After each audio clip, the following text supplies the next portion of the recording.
Hello and everyone, and welcome back to another Hello episode. and everyone. No, let's just continue. I like this. Give me a little countdown. Let's just go. No, let's just continue. Let's just continue. Nah, it's too late. It's too late. Okay. Yeah. All right, go. Continue. Hello everyone, and welcome back to another episode of Half a Clue Movie Review, the week-to-week film podcast where the tyrant Philip makes us watch countless movies that he gets to decide. On this week's episode, we make an overly complex and poetic plan to murder the fucking shit out of him. Okay. On this Should he week's be here for that? Oh, hi. Oh, don't worry. I like to hear it too. Don't worry. I like to be for the front seat for my I'm sure we'll assassination. actually be able to just talk it through. You know, Possibly. We'll probably be able to just talk it through. Well, we got to make sure we're at least 10 feet away. Well, I got Yeah. my Nicholas Winding Refn episode coming up, so I'm content.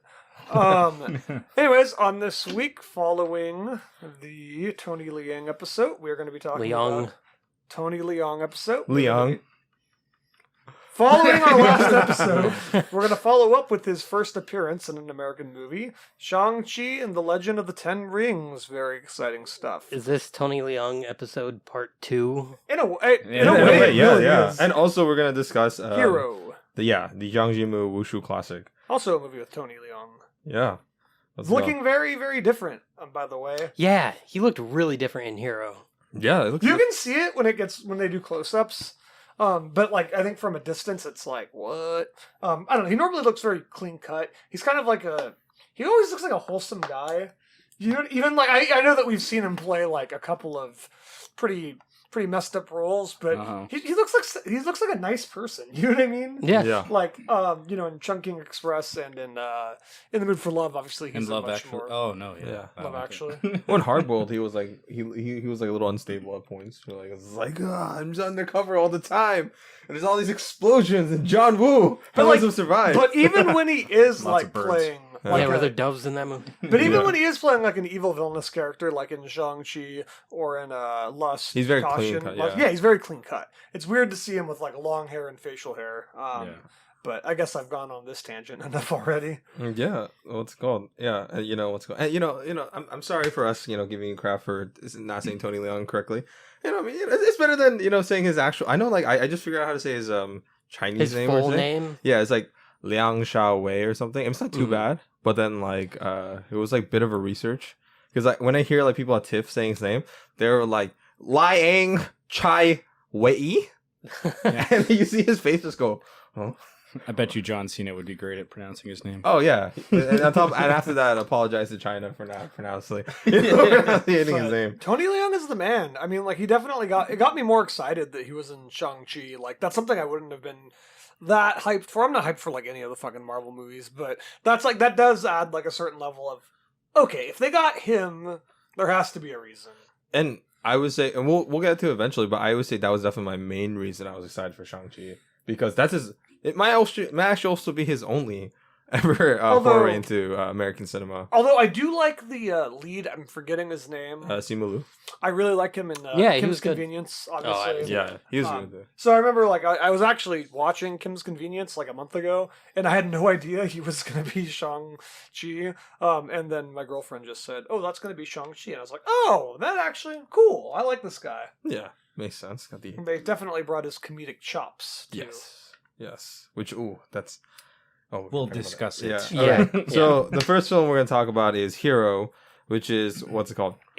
Very complicated history with the release. I mean, when it came out in China, it was a box office smash. It's from mainland China, not Hong Kong, and it was what's it called? A bona fide hit. People loved it. It has it's basically their Avengers and in terms it of like was- celebrating all. It was stuff the most expensive Chinese film at the time. Yeah, right? yeah. And then what's it And then the called? Great Wall took that over. Yeah. Also directed by the same guy. Yes. Oh, I mean, in between Makes that, sense. did we watch Red Cliff ever? Or Red- we started it, right? Red Cliff. Which one was that? That's the one with like the Romance of the Three Kingdoms, like part 1, part 2. I don't think we ever finished it though. I don't know. Maybe. Was that had like the turtle wall or something like that? Oh wait, no. Yeah, no. That does sound familiar. Yeah, I think we watched at least part 1. Oh. Yeah. But basically, that film was also that beat. Like, there's always this competition, and that also has Tony Leung. Tony Leung. Didn't he also make Shadow? Yeah, The newest one? Shadow's fantastic. Yeah, Shadow's Yeah. one of his newer ones. Yeah, It's good. I'll say it's not as good, but It's good. Yeah, it's a Yeah. whole different thing. It's that one's like black and white. This one's like a lot of colors. I Yeah, was that's I was very looking at fine, his right? IMDb, and he has a movie. It's either out now or it's coming out Is it- about a Chinese guy killing like 200 Americans, and I was like, that would be interesting to see. Oh, I Like would to like see to see like the Americans be the bad guy in a movie for once. Yeah. Actually, no. In China, Americans are the bad guys quite often. Oh, really? Well, their most popular film, Wolf Warrior 2. It's like Frank Grillo's the main bad guy. Okay. Yeah, yeah. Interesting. And then we had to change Red Dawn because we didn't want to get I them. know. So it's like you have to appease the Chinese people, but the Chinese people don't have to Hey, appease Josh you. Peck was in that. Yeah, Russians don't give a shit. Like Yeah. if they're villains. Oh yeah, I'm Russians, sure, yeah, they're Russians just don't like- care. They just yeah. accept it as well. It's like, what is it, we the billions, just let's keep going on. Yeah. You know what I mean? All right, so yeah, it came out. It's and it was and Miramax, which are owned by Harvey Weinstein, a piece of shit. They got the rights and they were gonna release it, but for some reason he saw the movie and was like, no one's gonna like this, right? Yeah. So he's like waiting for like a time where there's no good movies out and releasing it, but as a result, he eventually just forgot about it. So it was just in his like back closet for 2 years. Wow. And then like it took the combined might, because Miramax was owned by Disney at the time, of Disney executives, Quentin Tarantino, and the government of China. They were like, release the fucking film. And he did without much fanfare. Yeah, it was Yeah. like 2 years later, right? Yeah, I love how yeah. Tarantino was the champion in getting this released. I know, he was just like Makes a lot of sense. Yeah, and it's just like Chungking Express. He's the one who helped get it a home media release. He had that weird. He has weird film commentary videos. Like when he was talking about Oh, Chungking yeah. Express, he was like snapping like throughout the entire video. Yeah, you see and him the talk. camera's like moving up and down. I'm Yeah, it's okay. like, why is he talking in a green screen? He seems to be moving against the background. What's going on here? Do you guys remember the BoJack Horseman Tarantino parody character? The what is it, Quentin Tarantulino? He's got, Oh, like, yeah, he's got like yeah. 8 hands and he's just moving them around the whole time. He's like, what if it wasn't a movie? What if instead it was an experience of box snacks? My gosh, that was fun. That BoJack, oh gosh, it makes me want to Talk watch about it BoJack. eventually. Yeah, eventually. Yeah, and it came out and it's great success. Fuck you, Harvey Weinstein. It opened up #1 at the box office. Made a fuck ton of money. Got nominated for best foreign film. Lost to a fucking film that undeserving. Oh my gosh, it was like something in Africa, a German film. Nowhere in Africa. Yeah, but yeah, okay. Those are two very different places. I know. It's a German film called Nowhere in Africa. It's Oh, okay. oh my god, I don't know why Asian films had such a hard time winning. Okay, so brief synopsis: in ancient China during the Warring States period, nameless Qin prefect meets the King of Qin, who has survived several assassination attempts during his quest to unify all of China under one rule. To tell his tale, how he eliminated assassins, Long Sky, Flying Snow, and Broken Sword. Nameless claims that he has killed them all, but as you see in flashbacks, that may or may not be the case. All right, so what is everyone's familiarity with like Chinese wushu cinema, particularly? Like, This. I've seen this, Kung Fu Hustle. that I saw- counts. Yeah, okay, counts, Kung It's Fu yeah. definitely a parody of this. I mean, from like I don't know what the instrument is called, but that one being played while they're fighting Yeah, and stuff. The string. What does wushu refer to? it's like particularly like a certain type of martial arts depicted in film or like historical, like the wire fu and stuff. Yeah, Not usually a the wire. lot, but I've seen like shit here and there, like on TV, like maybe of just like old ass fucking Asian movies that I kind of would watch, but I've never like done a deep dive into the genre. Or God, anything. unfortunately, Mulan, would that now fall under that category? Is definitely one of Yeah, the worst. it is Probably the considered worst wushu. I've ever seen. It is the worst. It's fucking. so Oh, you bad. mean the new Mulan? Yes. Yeah, Because yeah. I Yeah. actually really like the OG cartoon a lot. Oh yeah, no, the classic one. Well, that's a classic. Yeah. But the new one, it's like they tried to emulate that wushu, like wire fighting style, and But in a just really bad way. like yeah, They but even in got the some of worst the actors. possible way. They got 2 of the actors from this film in Mulan, Donnie Yen and Jet Li. Yeah, Oh, well, Jet they Li were was- in it. I know. They were certainly in it. Oh, definitely. When we talk about Shang Chi, we'll kind of do some comparisons on that. Hmm. But yeah, okay. So, what about Zhang Yimou, like his films? I know you've seen Raise the Red Lantern, right? Yeah, I've seen Raise the Red Lantern. I'd seen Hero previously. Shadow, which is one of his newer ones, Yes. and Apparently what was the red one? Oh no, that's John Woo. Oh, That's John Woo. My But bad. I was No. just like, yeah. Sorry, I thought yeah. Then no, yeah, that's probably it. I saw parts when I was working at the movie theater of the Great Wall, and I didn't like it, so I never Yeah. watched it. Oh, is that the fucking Matt Damon one? Yeah. I haven't seen it. Oh yeah, I think it's No, but I animation. remember that coming out. It didn't look good.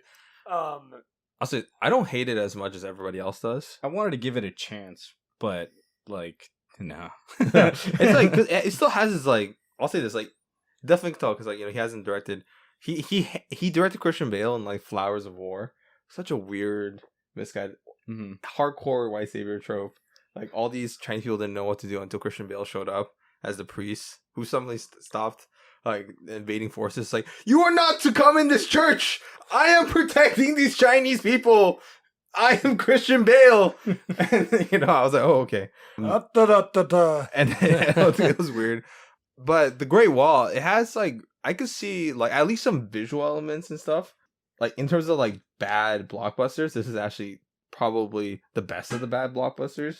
Yeah, I'd seen like extended clips of it at a certain point. Like I think I may have actually seen like the first like 20 minutes, I want to say. Yeah. And I was like, yeah, there's stuff in here that's cool. There's a lot of work, and there's definitely that visual style that he has kind of carried over. But I was like, it just didn't really like interest Oh, me. the narrative was Something terrible. felt off to it, and I couldn't quite put my finger on it. Yeah, they like it's like most of them were speaking. It's weird that there's like these people who've never they barely encounter foreigners, but they somehow know the language of the foreigners. I know that Yeah. was like it's like it's weird. Which I liked how that's kind of addressed in Shang-Chi, but we'll talk about that a bit. But yeah, okay, so overall what do you guys think of this? So I guess this is for you guys, at least you, Jason and Blake, like your first big introduction to Wushu and Zhang Yimou.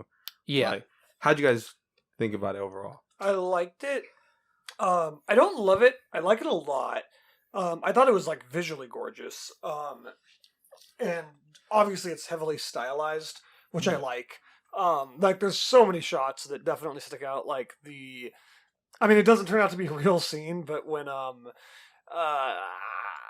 Tony Leung's like student is like trying to avenge his death, and they're like fighting, and like all the leaves are falling, and they turn red when she dies. Yeah. Like, but that's just like an example of many where it's just. I thought it was visually gorgeous. I found it to be pretty engaging and pretty fun. I thought the action was really well done. And I generally liked the storyline, so I'd say I liked it a fair amount.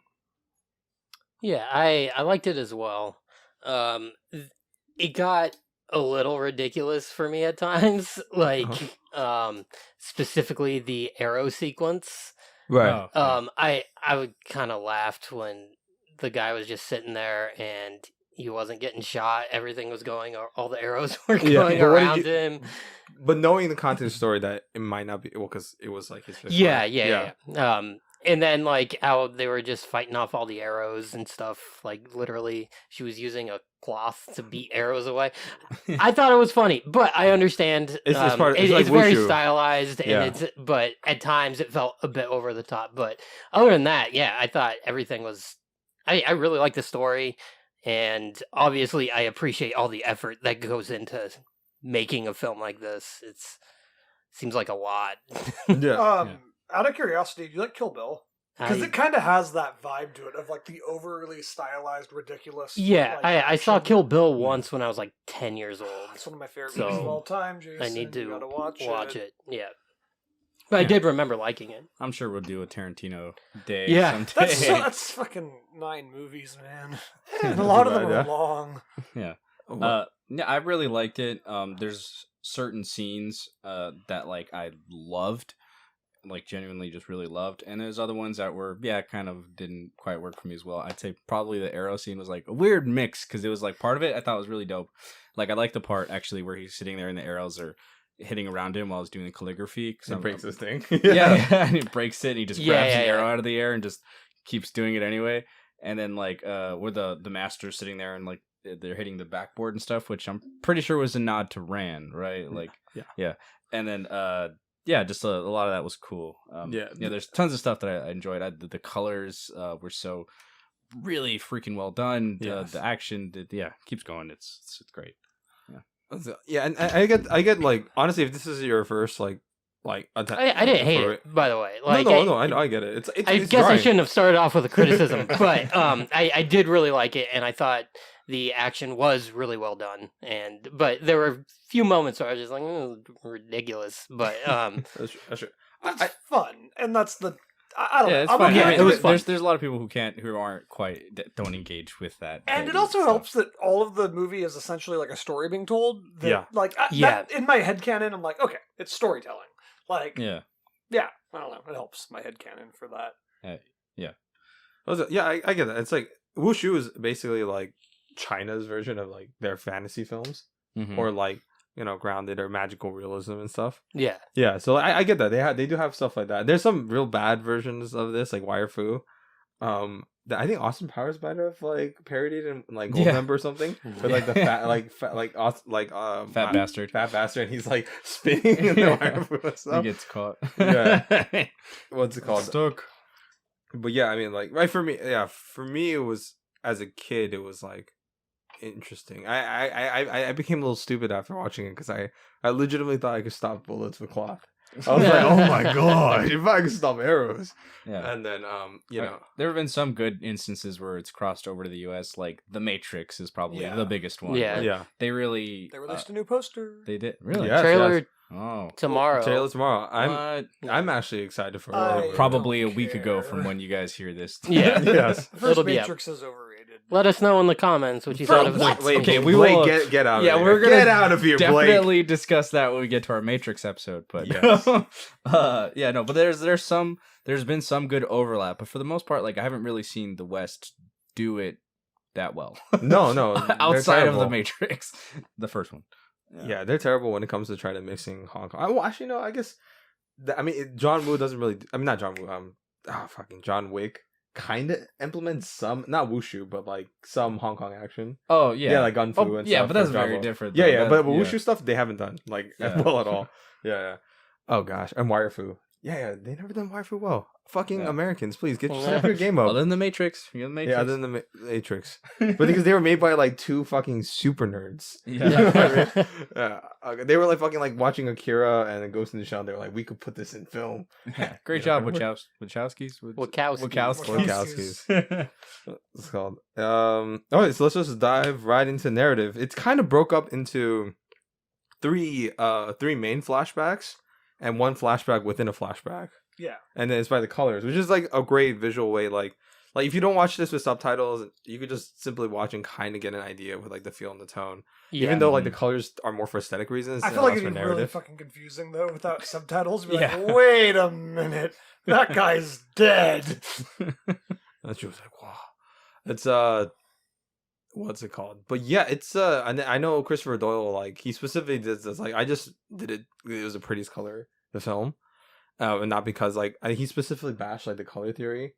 Really? And then like the importance of color. I think like Sataro, the guy who did Apocalypse Now, he had this whole like expose on like colors and how it means in film and the different moods it projects. And then Christopher Doyle said, nah. He's like, I just want to do this scene red. I Yeah. want this one blue. Pretty much, yeah. White. Yeah. Yeah, I think because he did. He initially did red because that's like the color he wanted the most, right? He did Yeah. blue to match the water scene where they're like on the lake. White for the desert. And green because they ran out. Yeah, and green because they ran out of colors. They're just like, oh, let's do green. But it worked out really well. Yeah, it looks great. I mean, and there's also even the gray fight too, which is my favorite sequence. But Ugh. yeah. All right, let's well straight up. Let's that opening scene. By the way, just like when they go in the opening scene, they have the warring states. Immediately, you could tell like the production design, the extras. Yeah. It's just like it's fucking insane. It's and huge. fantastic. Massive. You can tell this is an expensive feature right away. Yeah. What's it called? Especially if it's made in America, super expensive. In China, I like low key. It's hard to say, but like some like Yeah, half these people aren't getting paid. I know they aren't. Yeah. What's it called? But yeah, and I appreciate that. Like like having this giant set bill and the extras and stuff like that instead of like duplicating them, whatever. I mean, sometimes it could work like with map paintings and stuff like that. Yeah. But in here, like it does have lived in quality, and I'm pretty sure they use some type of map paintings and some type of location, but like minimal. Oh gosh. But then we get to the fucking Sky versus Nameless. All right, what do you guys think of that scene? What's it called? It was fun. It establishes the action early on, which I thought was really good. I do agree with Jason. There's some ridiculous elements. Like I said, in my headcanon, it works because of the fact that it's storytelling, and also it's just the style. But even when it's not ridiculous, I actually really like the more gritty action when they're just like, going at each other. I remember thinking like, wow, this looks really fucking good. Like, especially compared to I don't know, a lot of like modern action, like fucking like Black Widow. Oh, fuck that movie. Like just compare this to like any scene in Black Widow. I don't know. It left a good impression on me immediately with the action. Although I don't want to gloss over the actual opening scene of him walking up. Because I remember like being like, here's the because I read the plot description.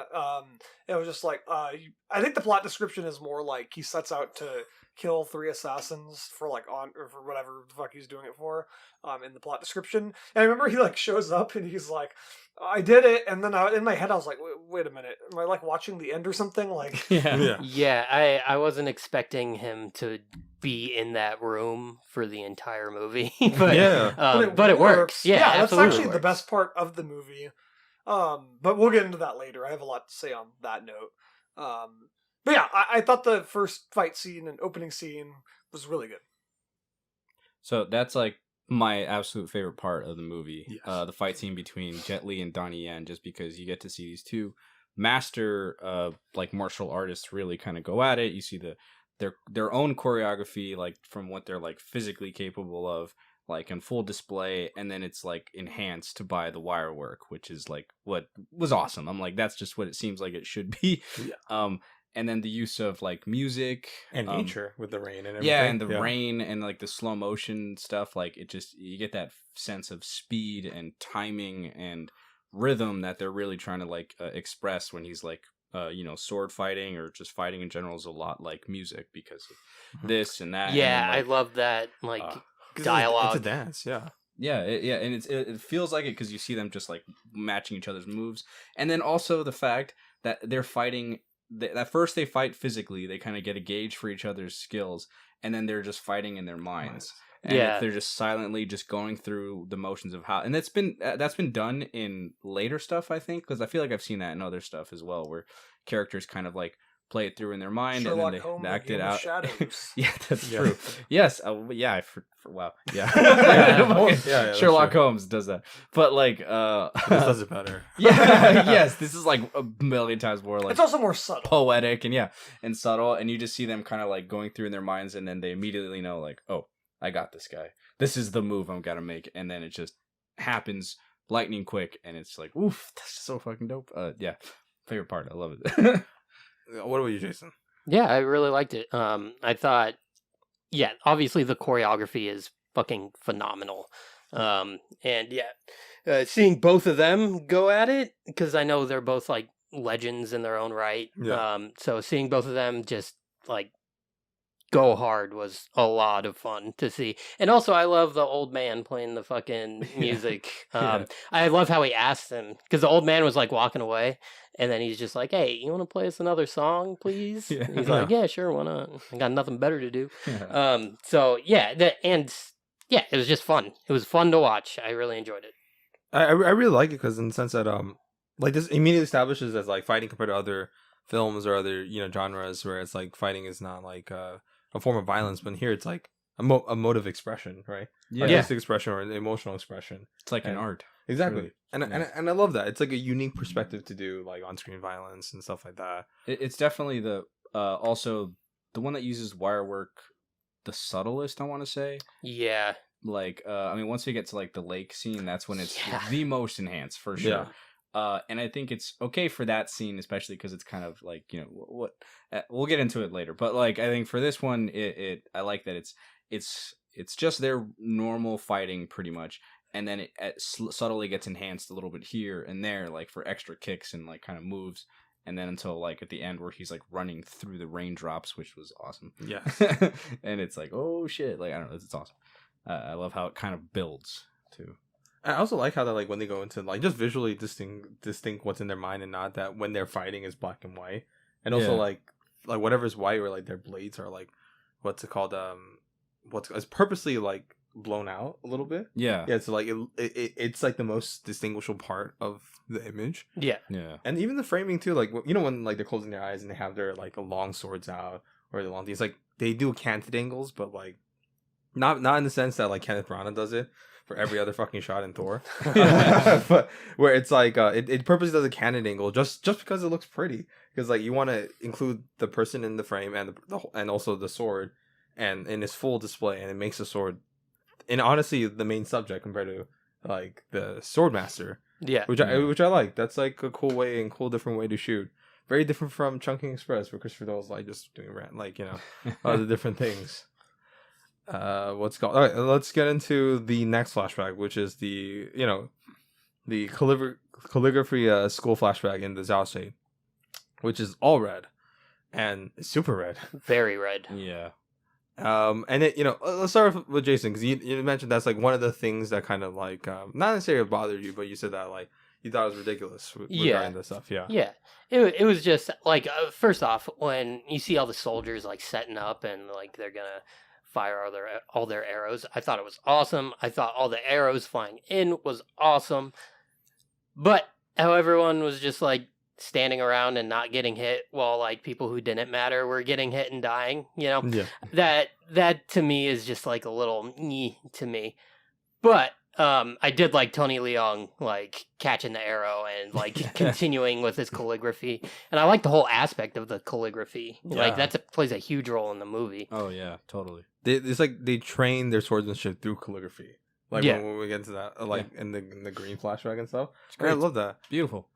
I love the philosophy of it, and obviously that does carry over to the ultimate theme of the movie. So I think it looked visually really well. Again, I will kind of say that was the part that I also kind of liked the least, was when like they were swatting away the arrows. I think maybe it has to do with the effects that don't quite hold up as well, but like maybe most of the effects, they look so freaking good. That was one of the ones that like the arrows didn't totally land as well, but like I did love the scene though, like I said before, of him just sitting there with the arrows landing around him. Reminded me of Ran, and just again the color scheme looked really dope.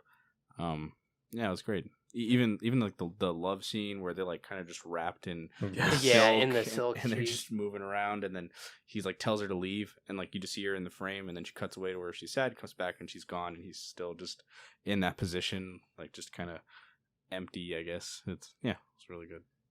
I guess with the ridiculousness at that point, I don't know. It was with the arrows and like them, flying around and all that crazy shit. At that point, I think in my head I was just like, "Fuck it, I accept this." Like, well, at this point, correct me if I'm wrong. I don't think we knew that this was not real, right? No, we didn't. So, like, as I was watching it, I was like, "Oh, they killed my boy Tony so quickly." Yeah, I did think that. I was like, "Oh wow, I guess he got out kind of quick." But I'm more saying I was like, fuck it, because it's like, if they're going to do it, they're going to do it, and I don't know, my headcanon, my suspension of disbelief was fine with it. I was like, okay. But yeah, I do like this whole section of just them at the calligraphy school. Like I said, you already mentioned it, but like him just grabbing the arrow and like continuing was fucking cool. I also like even though it's like turns out to not be true, the whole like kind of betrayal thing worked for me. I was like, oh damn. Yeah. Like, especially with how he just killed, where he's just standing there and then the sword just goes through. Yeah. And he just, like, falls. I don't know. I was okay with it. I like the sequence a lot, actually. Yeah, I think it carries over really well to the other fight scene between the Mistress and, what was her name, Sky? Are you talking about when Flying it's Snow. Flying Snow versus Moon, right? Yes. Yeah. That was great. I that's like maybe my favorite my second favorite sequence in the whole movie. Just super like just eye candy. Yeah. As they're flying around and those like leaves are constantly like snowing all around them and coming down, and they're just like whipping around each other, and the use of reds and yellows like what's the student character's name? Moon. She's like my favorite character in the movie. I don't know why. I just liked her consistency in all three. She just she's constantly in all these retellings wanting to avenge her master's death. Yeah. Yes. Well, except in the what's it called? Like, not to jump the gun, but like except in the actual events where like when her master does die, and then Snow also killed herself. She's like, oh. Yeah. Well, what's she gonna do at this point? Yeah.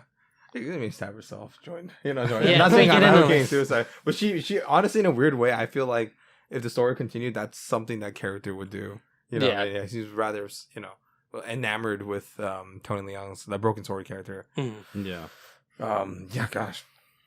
Yeah, no, that's it. I get that. I really do get like the weird, what's it called? The arrows and stuff. It didn't bother me in the sense because like considering how wavy when they were blocking the arrows, like it was purposely. I forgot how they do it in like in film, but they expose it in a way where it has like an after image when they hit it and stuff. And when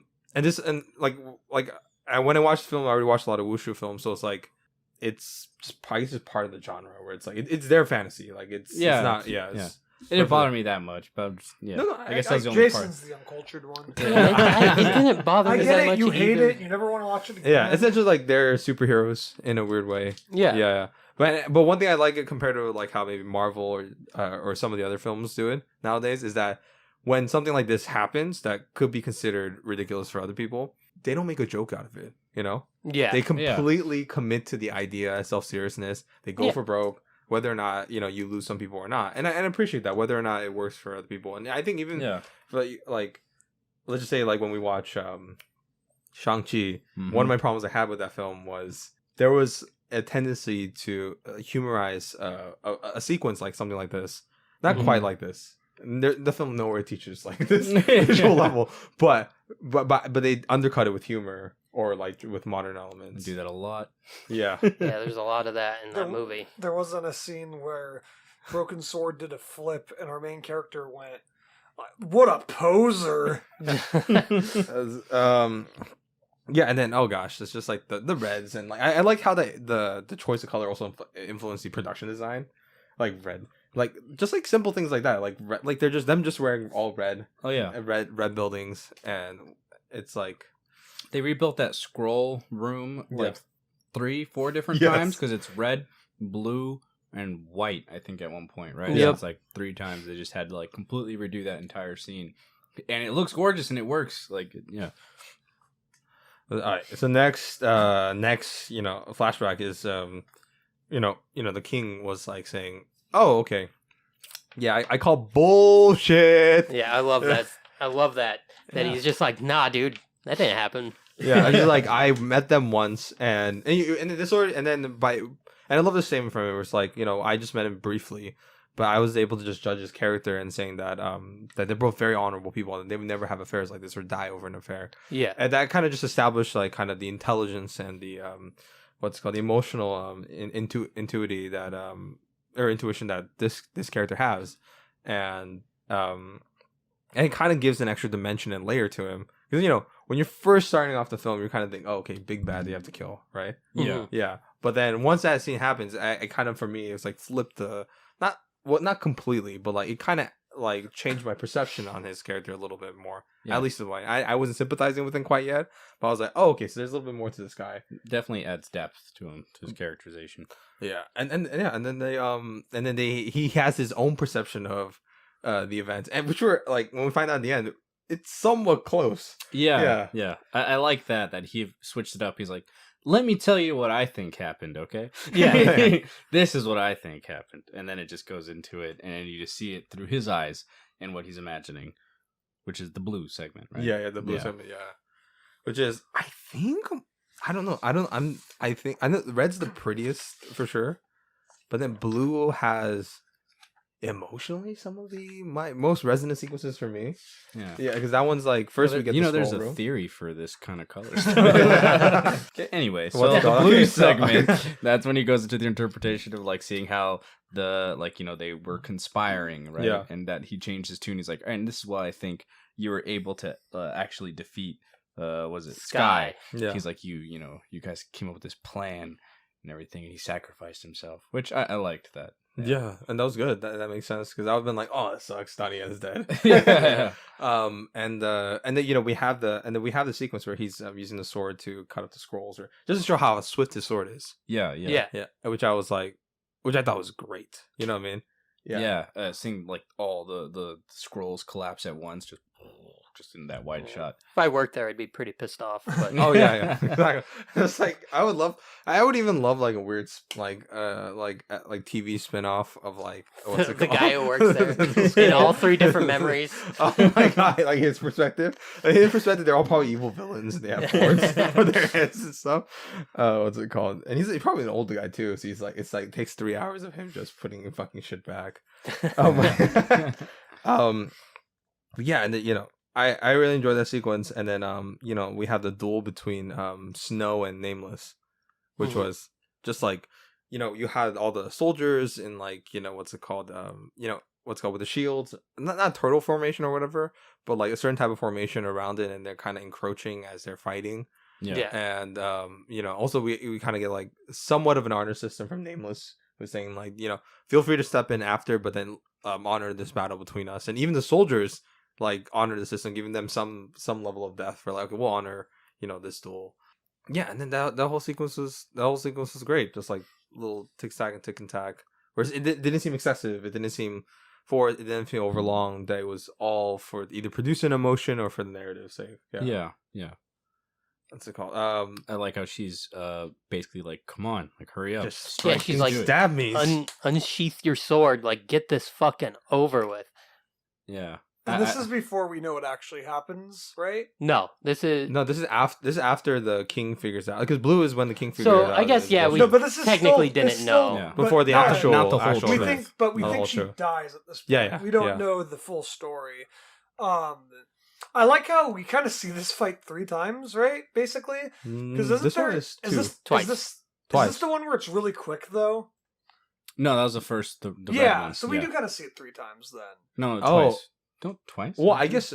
Well, oh wait, No, because we do see it in white. Yeah, when, we do. Because um, we see it in the white. first and that's time. the fastest. Oh yeah, that's the one where he's like, I gotta hit you in exactly this Yeah. way. and then we see it in Yeah. Blue, Because I like in red. and there's then we the see it in part- red too. Yeah, in you're right. red, it's kind of fast because there's the point where it's like my plan had. It's right after her, like the imaginary duel between her and Moon. Moon, and it's like my She's plan emotionally worked. stable. My Yeah. plans work. She's emotionally stable, and it just like instantly cuts into the middle of the battle rather than establishing it as it does in this time. And Yeah. it just like almost like he wins instantly. Yeah. In this one, it's we see what the king thinks is going on, so it's a little more nuanced, and then she's obviously like, come on, just fucking murder me. In context. Yeah, I don't know why I had to bring that up. Sorry. No, that makes sense. Yeah. We I are just talking about the movie. There is Oh. a subtle difference in like all the choreography and everything, which is great. And I you just see- like seeing it 3 times. I thought that was that's almost like it's like the connecting scene that happens in all 3 of them. Yeah. I find it cool. I don't know. I wonder how they were shooting it. They're like, okay, we do it here. Let's do the choreography. Okay, now, like take off our clothes and we're you're red. Now we're blue. Okay, Yeah. we're Now you're white. Shot in the same day. Except Nameless. I mean, he changes some part, but for the most part, he's actually no. Never mind. He does change clothes sometimes. Yeah, no, he wears different colors. Definitely when they're meeting A lot in of the black city. though.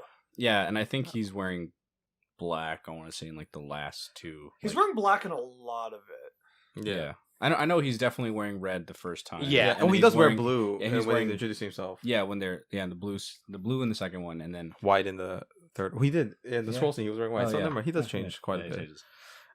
Great. Yeah, they commit to it. And then in the blue, probably actually for me, my favorite sequence is the what's it called? the lake battle. The lake battle. Yeah, Snow's funeral. Mm-hmm. And where you have, and I love that, like, because it's shot in such an interesting way where it's like it's shot over like in overlays of image. You have like Broken Swords close up. He's straight in the center frame, like almost as if he's looking at you, Mm. right?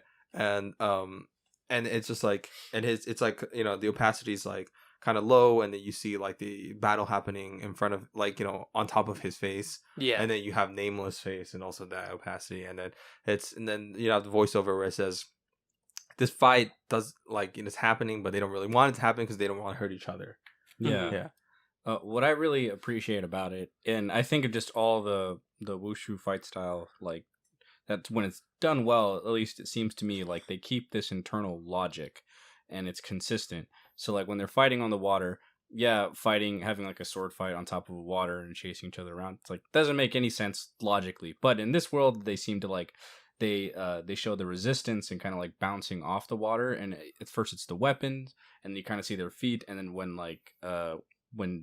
Nameless like fucks up at a certain point and he like lands on his hand and the water splashes up on his face, he's like, oh shit, like it shows like that level of like, you know, the concentration and everything that to keep this fight going and what happens when you mess up. And I really liked that, and that's what really kind of helped keep it grounded in a weird way. Yeah, it's like it's Yeah. a good film, like a film using a good film has like good verisimilitude where they have established rules and they're consistent with it. Yeah. I mean, as much as I enjoy the Fast and Furious movies, they have no sense of verisimilitude. No, no.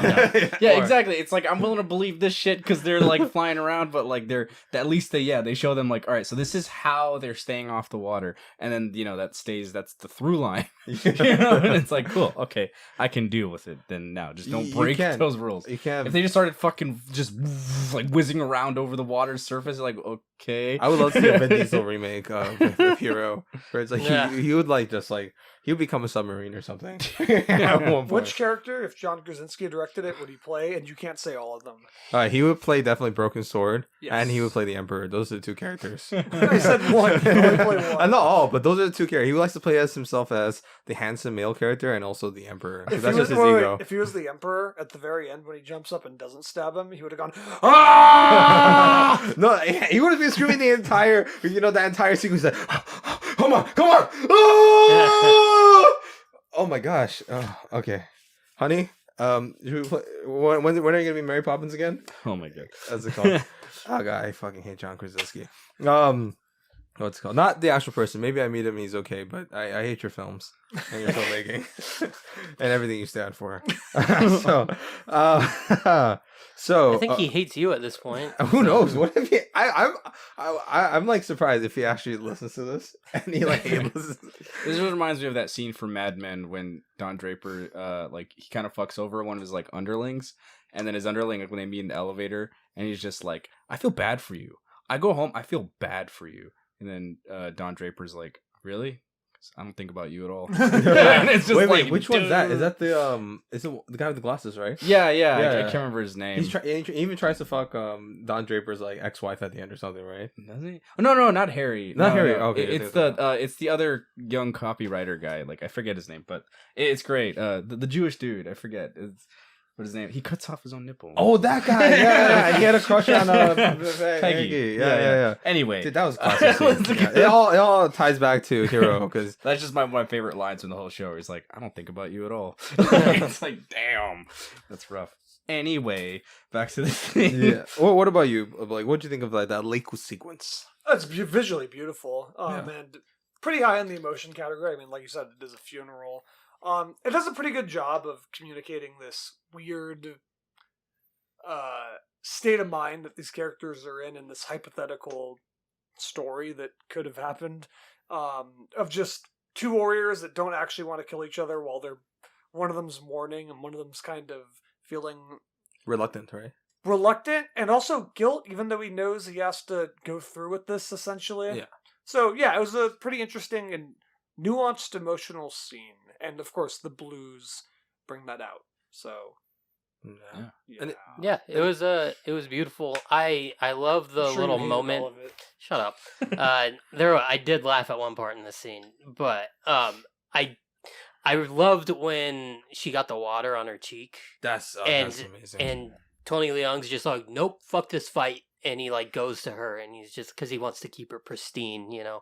I thought that was really sweet. yeah. But also in that same exact moment where he's like looking at her, Tony Leung's looking at her, you see Jet Li on the water, like in the background, and he's just like fumbling around on the water, and I thought that was kind of Kind of funny. looks like a fish. Floating. Yeah, he's Yeah. just flopping around, and Tony Leung's all sad. And that's because he's gonna go for the kill, and then he decides not to. Yeah. When he figures out, which I liked. I like that part. Like that adds another dimension. Whether or not, this is the king's perception of the event.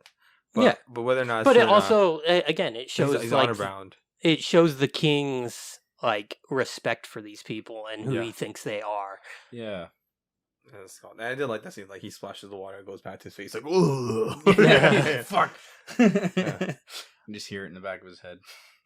And then what's it called? And then the moon. In the sequence ends with Moon like giving nameless broken swords, Swords. right? And saying that Yeah. swords are forever united. They're like these repeating Constant lies. themes that are in every one of the chapters. Yeah, and I like that. Yeah, no, I like it too.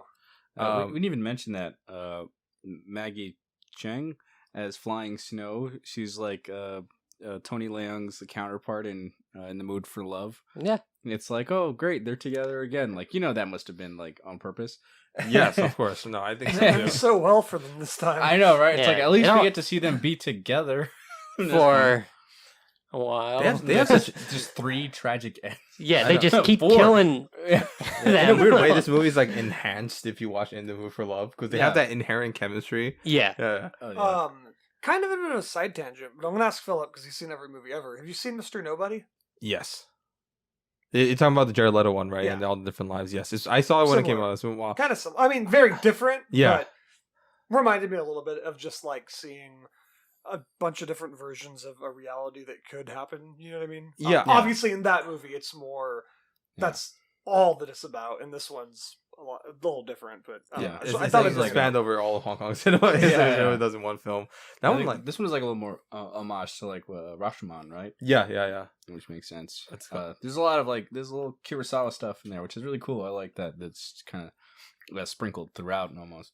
And that, it kind of makes it a little different from like other like wushu films or something like that. When Yeah. you kind of, I mean, even the Mixed same together. way use of color just throughout, like just like Ran, where they have the 3 primary colors in that. Just like a lot of visual motifs that they carried over, which is awesome. that's called. Yeah, oh god, we gotta do Kurosawa one day. One day. Oh, yeah, totally. one day do Kurosawa. Absolutely. We have a multi-part episode. I'm Even down. Mr. Nobody, that film, like I'd love to talk about that. At That's some about point. Kurosawa. that probably my favorite Leto performance. Much better than Dallas. Oh, Buyers Club. probably. Yeah. It's like Have that. you seen Mr. Nobody? Yeah. Oh, I'm glad. Yeah. Ron, No. it's great. You So should what? watch it.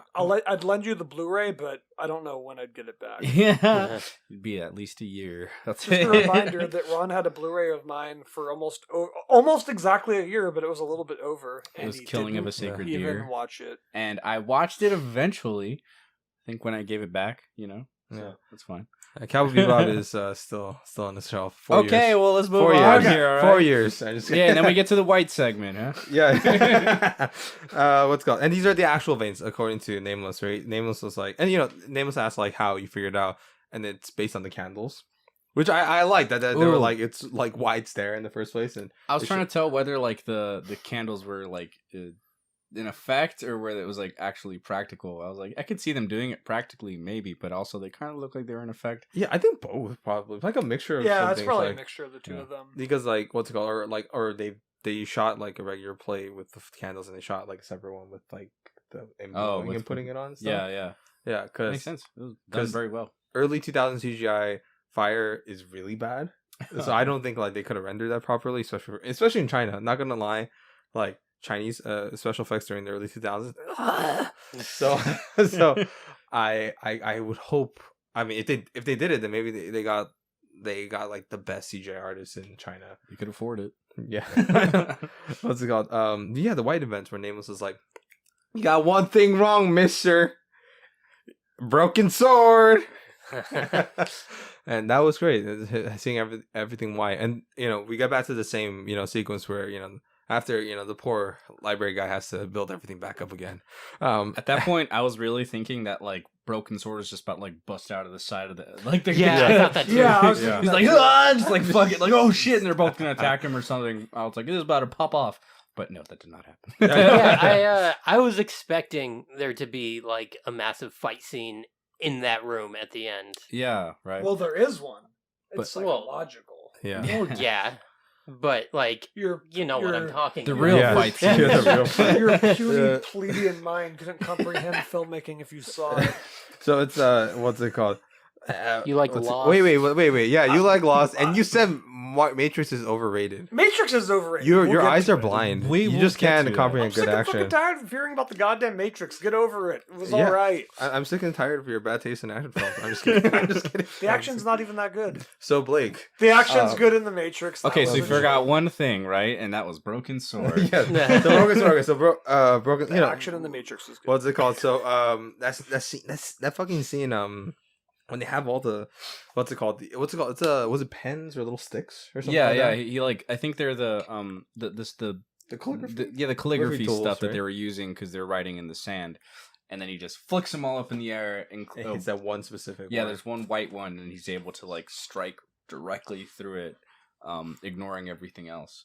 To show how showing precise it is. Yeah, He's basically like skill. It's like his sales pitch. It's like, okay, precision. I got an idea, buddy. Yeah. You know what I mean, Bubby. You know what I mean. What I'm gonna do is I'm gonna stab all of you bitches, and on top of that's gonna get me close to the main Bubby. But this is how I'm gonna do it, buddy.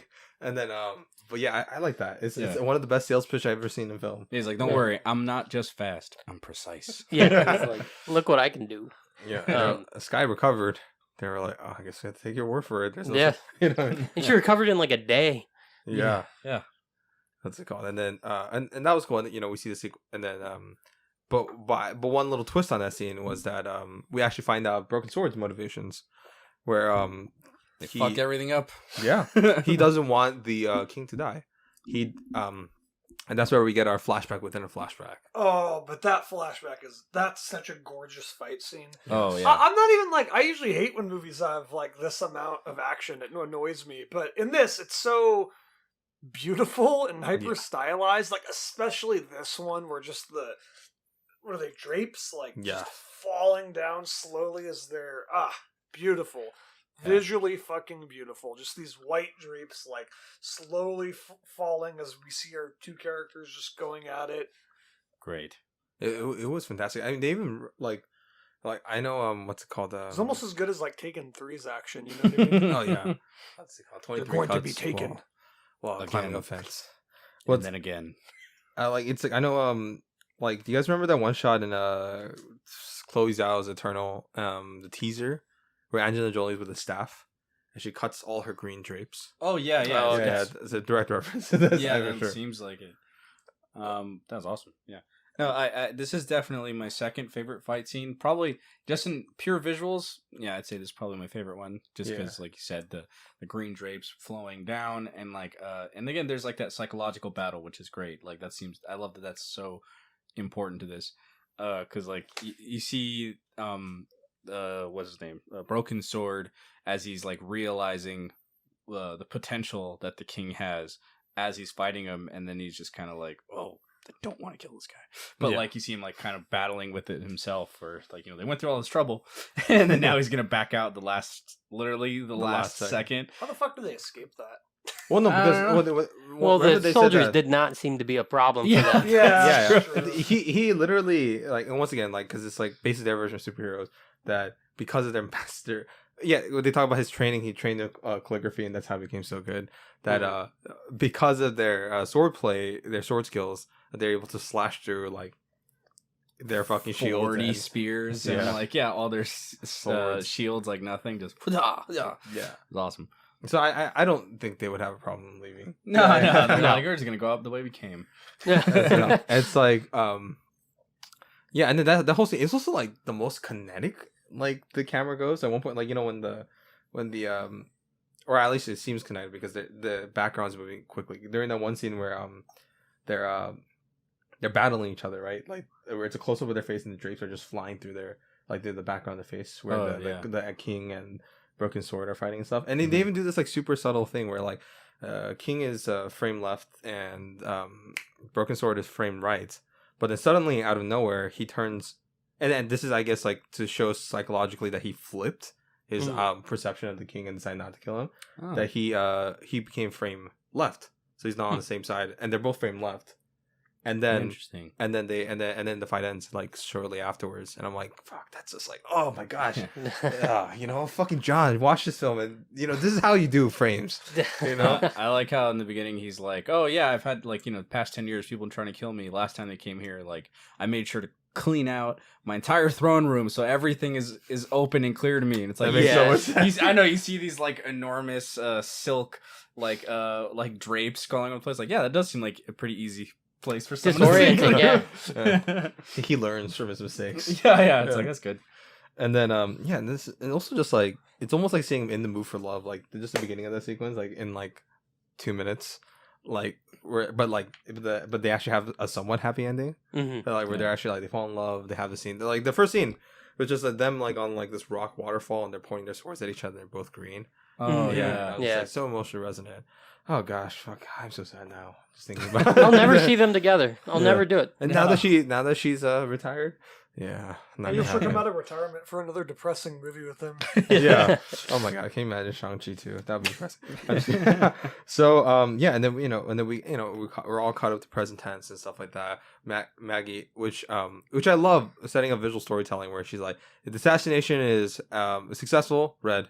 The assassination is unsuccessful, it's yellow. orange. Oh yeah, yellow. And Yeah. then I'm just like, and just like with a simple flag, you could see all that. This is great.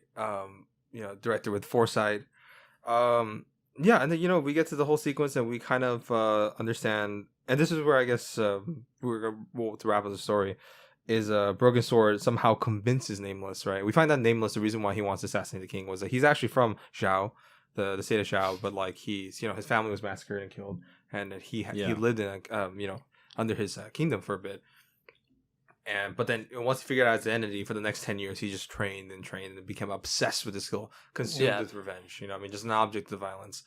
But somehow Broken Sword, his superpower is not even his swordplay, even though it's complete badass. It's like it's his philosophy. It's his what's it called? His emotional intelligence. And before he leaves, he stops Nameless, and tells him just, okay, fine, I can't convince you.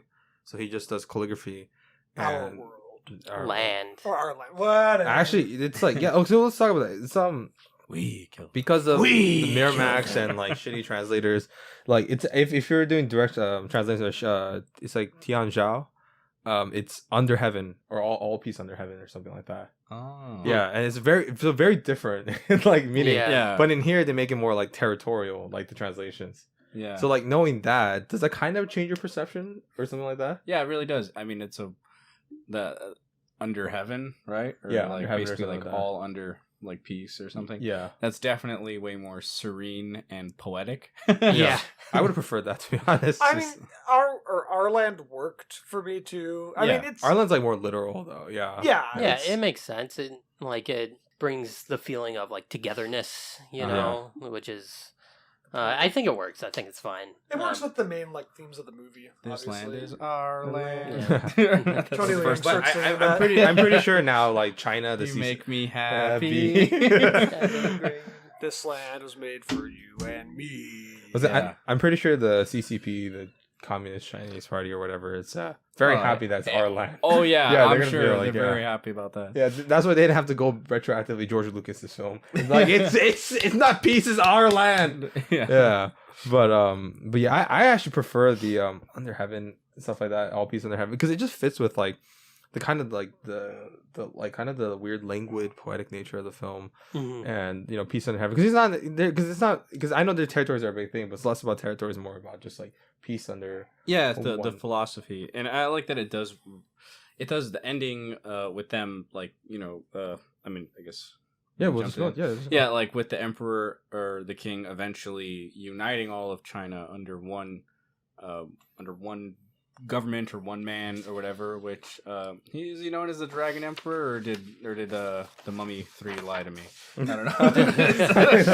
Well, I mean, I think that was Jet Li, by the way. yeah, he Yeah, was. Jet he Li, was in Jet a Li. Mummy. Hey, Yeah. check that out. He played the man who eventually kills him. But like I like that. I don't know. It brings a lot of questions of like a war. Does it justify it for peace? Ultimately, it's like because it's like these warring kingdoms and everything that have been fighting for centuries, like finally being put under one banner. It is way more peaceful. But I like that opening philosophy too that it says where it's like this man's idea of like uniting all the stopping all the fighting and uniting all these people was like drenched in blood or something. It's like it's a great ideal, but it also comes at a serious cost. Yeah. And that's I don't know, it's great. It leaves you Speaking thinking. of blood, does it bother anyone that this movie's relatively bloodless? I mean, Yes. there is some Yeah, blood. Like there's the great Well, no, shot. there's some blood. Yeah. No, I mean, it's not literally bloodless, but I'm saying it's not. pretty much bloodless. Yeah. It's like PG. Yeah, they blood. put a lot of effort into like not showing What's the any shot with the swords sword going and to blood anyone. coming off of it? It's in the tree during Yeah. the fight between Moon and the leaf scene. That was snow. such a great fucking shot, though. Yeah. Like the blood just dropping. Yeah, I mean, again, it's like that's the one thing they definitely didn't take from Kurosawa was the blood. Yeah, Because yeah. in Ran, and that is a shitload of blood in that one. I was like, yeah, it could have definitely used some blood. I think that does distract Not me to a be little childish. or No. anything. Yeah. bit. No, I think again, for a movie that's like trying to be anti-war and talking about peace and stuff, sometimes makes you sense. really do need to see the price of it, right? It's like Yeah. there's, like I said, like this is drenched in blood or whatever. Like this, a lot of blood. This is like there's a lot of suffering and misery that can come from war, and yeah. Because I think it's purposeful though, not because Yeah. for like for rating to, because like his films do successful regardless. Uh-huh. Because like I think like when we see blood every single time, it's whether it's like stabbing of Tony Leung during that scene or the blood off the tree. It's like every scene we see blood is meant to be very impactful to serve a purpose. And like the last time we see blood is the neck. Oh, yeah, just on his neck. Yeah. The neck, and that might be even to show, either like Tony Leung's philosophy or like how little he wants to engage in this type of violence, Mhm. or even like to display the shock. But yeah, I think it's very purposeful why there's lack of blood, and even the violence is supposed to be artistic or something like that, because he's more of a like hippie. In a weird way. So it's like I didn't have a problem with the blood because I think there was like an artistic intent, because I don't think it was like monetary like any monetary gains from that, because like it's like because there is some blood, but it's like I think only maybe 3 or 4 sequences max, and the most impactful one is the slice on the neck Yeah, from absolutely. the king. Yeah. So like for me, it's like because it never really tries to resemble reality at all. Like because if they did, they would have called so brief background. Wait, how how much do you guys know about Chinese history? I saw Mummy 3 when Okay. I was much younger. So I mean, like, because they never actually say the character he's based off on, which is Qin Shi Huang, who's a founder of the Qin Dynasty, and he's the first emperor. He basically just like this film, but in real life he was much more of an asshole. Yeah. Is he not the guy who did the what is it, the Stone Men and stuff, like the Stone Army? Yeah, I think so. Yeah, It's same. Yeah, I know that. So like just constant war, constant massacre, like like 100,000, but like with like a somewhat noble attempt, I guess. And he's the one who like helped establish a more unified language or whatever. And founder of the Qin Dynasty, and he unified China in about 221 BC. He ruled from 221 BC to 210 BC, and he did all this stuff like created the Great Wall of China, new national road systems that still exist today, and major economic and political reforms that still exist today. The only downside is killed a lot of people, burned books, killed Taoists. But he's like, he built the Great Wall to Confucius. protect his people, and it's like, you know how many thousands of people died building that wall? Like, there's just so many bodies there. Also know that he's like, I do know this too, that like the Great Wall was like built like on multiple times, right? Like he didn't just build built like the first one, but like it was expanded on and like perfected. Like the one that we see now is definitely not the one that he built. Yeah, He built like that one came later. Like the first ones were like not nearly stable. Like there's still some, but like they're really hard to get to. yeah. Stuff. Which I think know is cool. some later Chinese history. But Great architecture at the cost of many human lives. Yeah, but then then like all architecture. This. yeah. So like, it's back to the blood thing where like because they don't, none of these actually are historical figures. Even the king is not mentioned by name, so it's kind of given like eponymous name to it. Where it's definitely like a fantastical element of Chinese history, Yeah. but to communicate the message of peace. No, I and know. I stuff just like that. wanted to bring it up. Yeah, no, I think that was good. That was a good conversation point. But yeah, I think it's very interesting. But yeah, I still think it could use some blood. Yeah, I the agree. satisfaction. I agree. Real quick, just about the blood. It just felt like they went out of their way, right, to not have any blood. Yeah. And I don't know. Well, I It think was distracting to me because I'm like, there should be blood here, but there's No, not. I agree. Like first time I say, but after seeing it, I actually just recently too, and for this, and it's But I do get your point yeah, about it it being is an really gross. artistic choice and everything. Yeah. But Yeah, I could see why. Because he in decided Shadow, to do there's it. a lot of blood. Yeah. I don't. Yeah, I guess I just don't totally agree with like. I mean, maybe the reasoning. I understand, but like, I think it could use some. More I had the blood. same problem with Dunkirk. Yes, that Oh, one I Well, that's completely that's agree. completely That's a completely cynical that is- box office. Yeah, thing, that's a though. box office. Yeah, thing, that is though. definitely not an artistic Dunkirk sucks choice. overall, though. Oh, okay, well, so Yeah. Blake, you could I leave. mean, like, Yeah. what is it? The movie. Christopher Nolan is the worst director of all time. I think one of the most egregious examples of that is if you guys ever see Gettysburg, that's like the 4-hour epic. Oh, which is there's parts of that movie that are fantastic, like really fucking good. In terms of like the battle sequences and even some of the acting, specifically, the guy from Dumb and Dumber, Jeff and Bridges. Jeff Bridges. Yeah, he no, was not in it. Jeff Bridges. Oh no, Jeff Bridges. Jeff Daniels. Jeff Daniels. My Yeah, bad. yeah. Jeff Daniels. My bad. Jeff Daniels. No, their sequences is fantastic, but that movie has no blood. And if you're gonna portray the Civil War, No. and especially the bloodiest and one of the most violent battles, like just ever, but in American history, and to have no blood or any kind of real gore to it at all, is like offensive. Like, Yeah. it's like you need to show how fucked up this was, you know, and like a lot of it kind of glorifies the war more than anything else, and it's like that's the complete opposite of what you need to be showing. You need to be showing how awful this is. And that We've one- gone on a huge side. Yeah, tangent. Oh, yeah. We that's, should that's get fine. back. But I think for that case, that's more egregious because that's an actual historical. Yeah. adaptation. And that one, it's so proud of itself for being historically accurate, and then like also No. really historically inaccurate in like really big moments. We'll talk about that movie another time. Yeah, watch Cold Mountain instead. Yeah, Jude Law. We're Fuck gonna- ton of blood. We're gonna do a 4-hour episode just talking about Gettysburg. What's it called? Yeah, and then and that pretty much wraps. get into final up impressions? Things.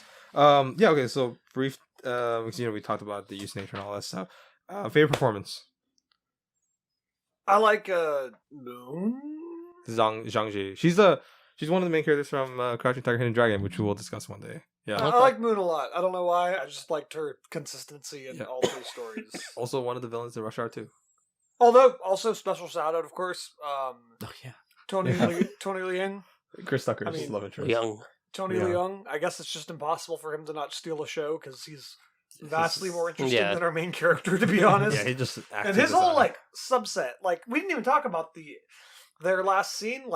That's probably my Maggie favorite Cheung, yeah. shot Yeah. of the movie of her kneeling in front of him as he's on his knees and their robes are just floating in the desert wind Yeah. and there's just a sword piercing him. What a fucking beautiful shot. I want to make that my goddamn wallpaper and just have this depressing image. I didn't talk about that because I didn't want to talk about another failed romance between these two. I'm sad now. Leaves you. He gets his crying. heart pierced. I love that. Once again, that's also a great scene because that's that fight had a purpose And in she the whole pulls thing. a Romeo and Juliet. She's like, "Oh, why didn't you block your sword? Why didn't you block your sword?" And then poor Moon's like, fuck.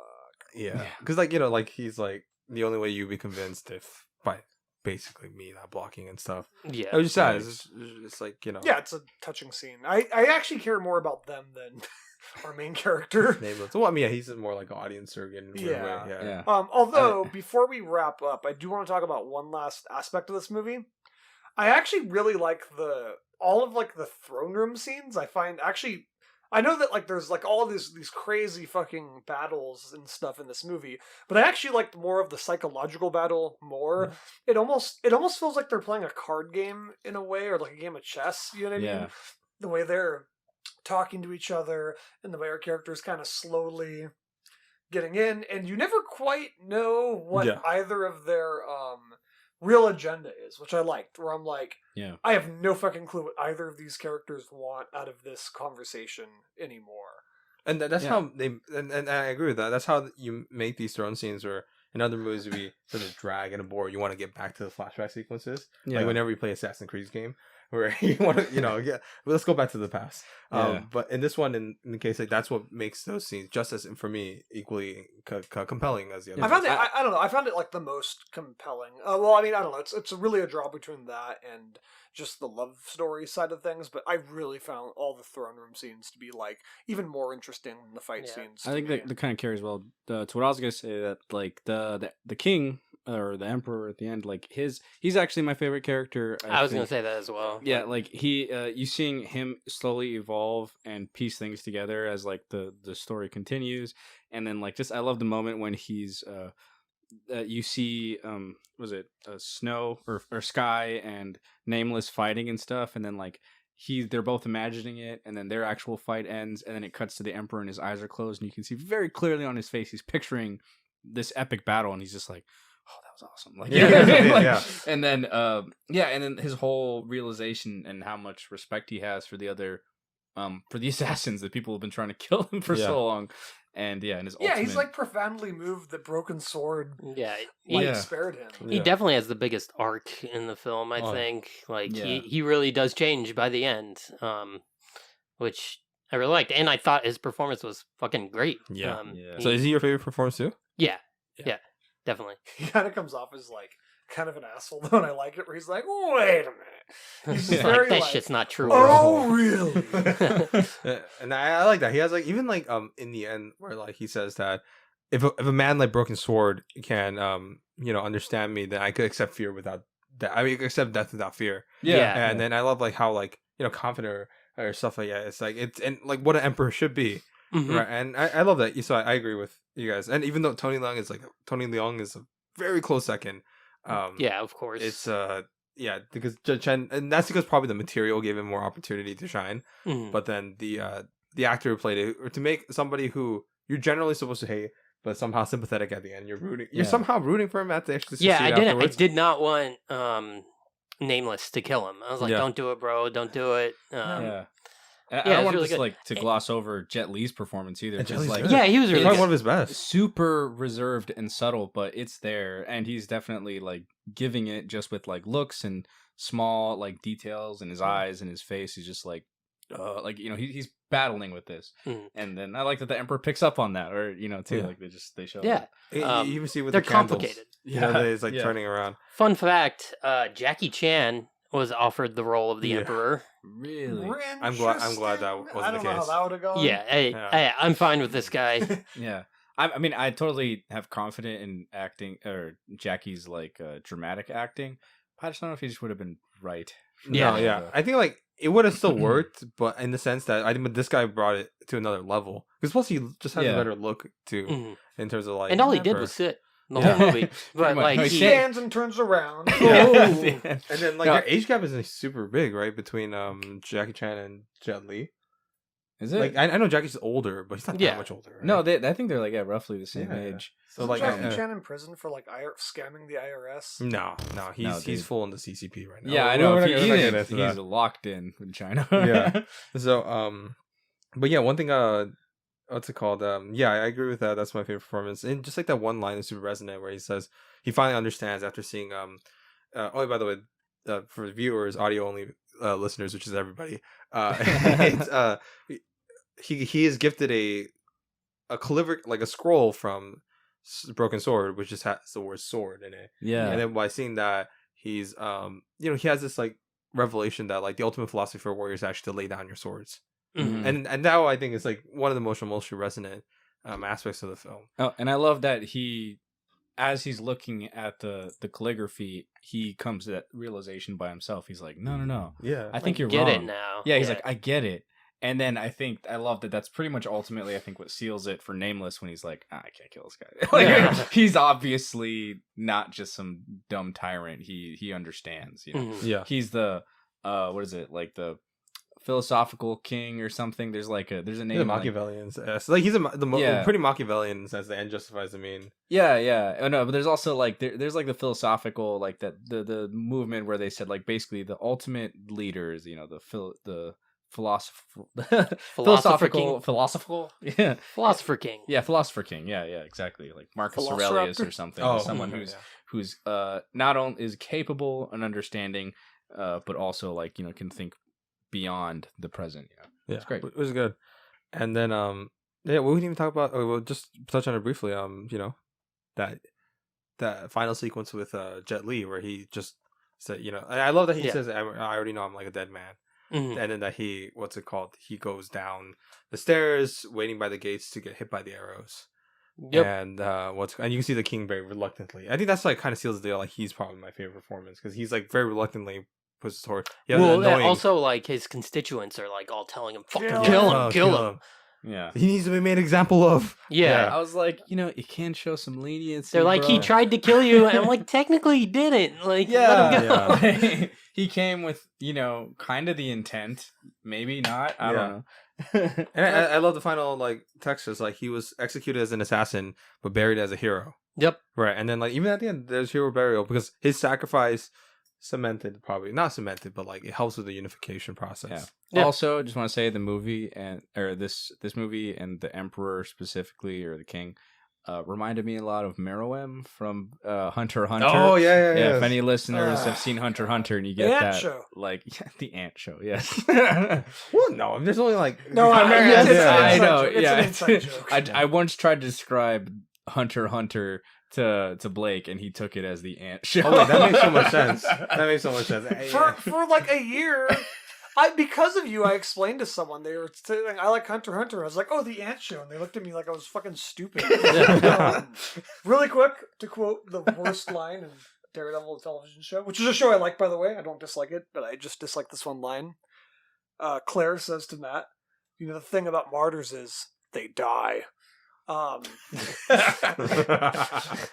That's true. Yeah. That is a bad line. I think it's a little better than that. It's like, you know, I mean, it's not that bad. It's just whatever. Yeah, it's You a know little on the what line I'm nose. talking Yeah. Fucking. that bothered me. It's like, and I like that show generally, so. What But- show? I think it was the delivery. Daredevil. I honestly think it was the Oh. delivery that was just wacky. It's not the best line. Yeah, both probably. It could be done with it. If Dan But I brought said that it. up because obviously our Yeah. character goes down as a Uh, martyr. All right, let's go to final thoughts and opinions. I guess we surprisingly a lot to say about it. Let's just go down the list, Jason. I'd put it on the shelf. I think it was one of the more beautiful films I've seen in a long time, just visually. And I mean, Tony kills it. The Emperor, I don't know his name, kills it. Chen Daoming. Yeah, and all the choreography is definitely admirable. You hated it. I did not hate it. I just laughed a couple times. How's it go? So yeah, I would put it on the shelf. And also, I really like the story. I really So, wish we like, could put that on a movie poster, just like hero and at the bottom. I kind of laughed a couple times. Jason Momoso. I kind of laughed a couple times. I'm sorry. Oh. Oh, I put Mimosa again. I'm sorry, Mimoso. Stupid, Next, dumb next one. idiot. And also, I thought it was a really creative way to tell this story. Like, Yeah. just them sitting down talking and telling it in different versions of the way they see it or saw it. It's cool. It's fun. On the shelf. Blake. This one was hard for me to rate, but I think definitely on the shelf because it is something that I want to watch again, and I kind of want to show people. This feels like a very fun movie to like if you have friends over and they're like, "I'm bored," and be like, "Well," Yeah. and then pull this motherfucker out. Want and me put to it blow on. your mind? I don't. Well, I wouldn't say that. I'd just say, hey, you want to watch a pretty cool like action movie that has like a lot of cool shit in it. Disney. I like. Oh, sorry. No, go on. I like it. I don't love it. I don't quite love it, but I do like it a lot. And obviously, you can tell there was a lot of craftsmanship in this one, so I would highly recommend it to you if you want to watch a cool action type movie that has some pretty cool themes and a lot of really gorgeous cinematography. And I think that's what really sells it for me. This movie is visually fucking beautiful. And Mhm. everything they do with colors and how they tell the story, it's cool. It's a gorgeous, beautiful, fun movie. So on the shelf. It's gonna be really hard to pick a thumbnail for this one. Yeah, because there's like a million different images that you could use. Yes. Just use like a close up of a character's face. Yeah, yeah, just like a candle. Yeah, the No. service. I don't like her. I don't like her thumbnail for fucking old. It's such a colorful movie, and we chose a dark scene. Did we? I don't even For remember. old? Which Yeah. one was that? Who cares about old? Oh, Yeah. right. I mean, it was a little better than this one. No, well, gosh. Anyway, Oh, gosh. Let's move on from that. no, for me, I'm gonna say I'll put it up on the shelf for sure. Like, I almost want to say like put it in the museum. Just commit to it. Just commit to it if you want to. Yeah. It's like I think I have to watch like Crouching Tiger and House of a Thousand House of Flying Daggers Also and by stuff. Yu Chang. Yeah, I know. House House of of like a Thousand Corpses? House of a Oh Thousand my Corpses. god. Yeah, that's what I was thinking. Rob Zombie, right? That's the Rob Zombie Yeah. one. No, I want to watch Robert those Zombie? two movies first before I can like definitively judge to put this in the museum because like I'm like I haven't seen that much wushu Yeah. cinema that I can definitively say like you gotta watch this one. This is the one. Like I want to watch those three and. But to be figure fair, out those which three is are like the best. best of the genre. Yeah, I know. Yeah. That's why. All three worthy in the museum. Yeah. Yeah. This is like very like close to going in the museum. I don't know. Maybe my opinion will change over time, but like it's really fucking good. I like it. Yeah, I definitely recommend it to like almost anybody. Yeah, I'll say put it up there. Did you recommend it to my mom? Yes. Yeah. Yeah. What about my cousins you haven't met? Yeah. My dog. Yes. Yeah, your dog would love this. There's so many colors that they'll be disappointed they can't see. What is the sound? Yeah. Oh, which okay. We didn't even talk about. Okay, well, let me just find the thoughts and opinion. A brief shout out to this film's composer, Tandun, who did actually Crouching Tiger, Hidden Dragon, the music for that too. Yeah. And he's actually does not a film composer. He's like a legendary musician in China, but he just like being pulled for like select films. Yeah, the music's fantastic and used like masterfully at multiple moments. Mhm. And Especially the the old man, bro. Yeah. Yeah, And the fucking sound killed it. design, just in general, Oh, just like the yes. sound of the weapons and everything, they sold really well. Where it's like you feel them like they're whizzing past these people, like and that can be often really overlooked and not as emphasized as well. I do It's have a really good. small nitpick. With the sound Blake, you can design. leave. It's one Yeah. thing. I think What is it? What is it? 99.9% of it's good. The wooden sound of the arrows hitting the like wooden door in the red section. I thought they overused a certain one of those sounds, but it's fine. Okay, so I disagree with you. You can leave. I'm just kidding. I'm just kidding. But, Also, I have a question. Were swords really that flimsy back then? Or is that just It's like... a wushu thing. It's a wushu thing? Yeah, Okay. wushu thing. I mean, like, well, depends on the dynasty. If it's the Han or something like that. Like swords either decrease or increase on size. Yeah, I will Yeah. say, after watching a lot of like what's it called, Forged in Fire and stuff, and other sword stuff, it's like swords are surprisingly flexible. They need to be, to be able to like basically take the shock so they don't just break or they're brittle. So like that is definitely a thing. The word it's Okay. like swords can be. It- I don't know if they're that flexible because Yeah. like at certain points they're really bending. Oh, I Yeah. mean, when we watch Crouching Tiger, Hidden Dragon, one of the weapons, the green sword, is like literally like, flopping around. Yeah, it was like the invincible sword. Let's go. And last thing, shout out to Angie Lam, who was the editor for this film. Kick-ass job. Yeah, Yeah, really she did well done. The fantastic. editing was great.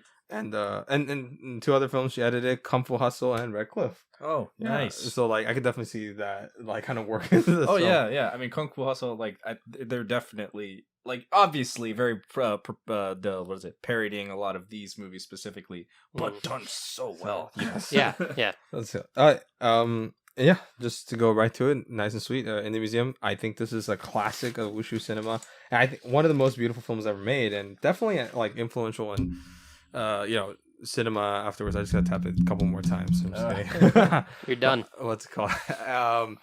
I think it is a bona fide classic in that regard, and yeah, and that's it for our next film. We will talk about is the legendary film by Marvel Cinematic Universe by Kevin Feige. Shang Chi and the Legend of the Ten Rings. It's Shang Chi. It gets Shang if it was better. I'm just kidding. It is Shang Chi. Yeah. You But it's ignoramus.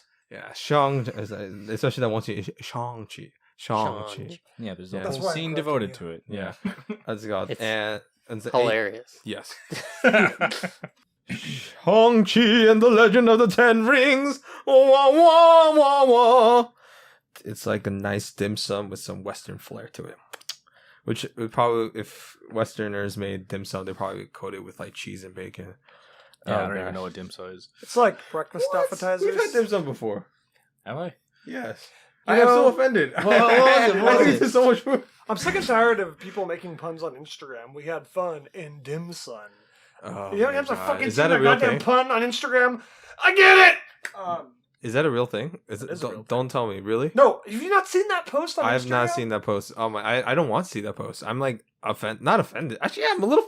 Even though I'm not Chinese, what the fuck? That's so lame.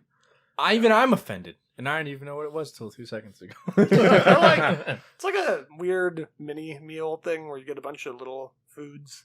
No, but Is that what it is? I mean, It's like cafe food, that's kind of, right? Oh no! Oh, Maybe I have it wrong. Blake, stop, Blake. Explain So, wisdom. some parts of it, it's like that, but it's like this.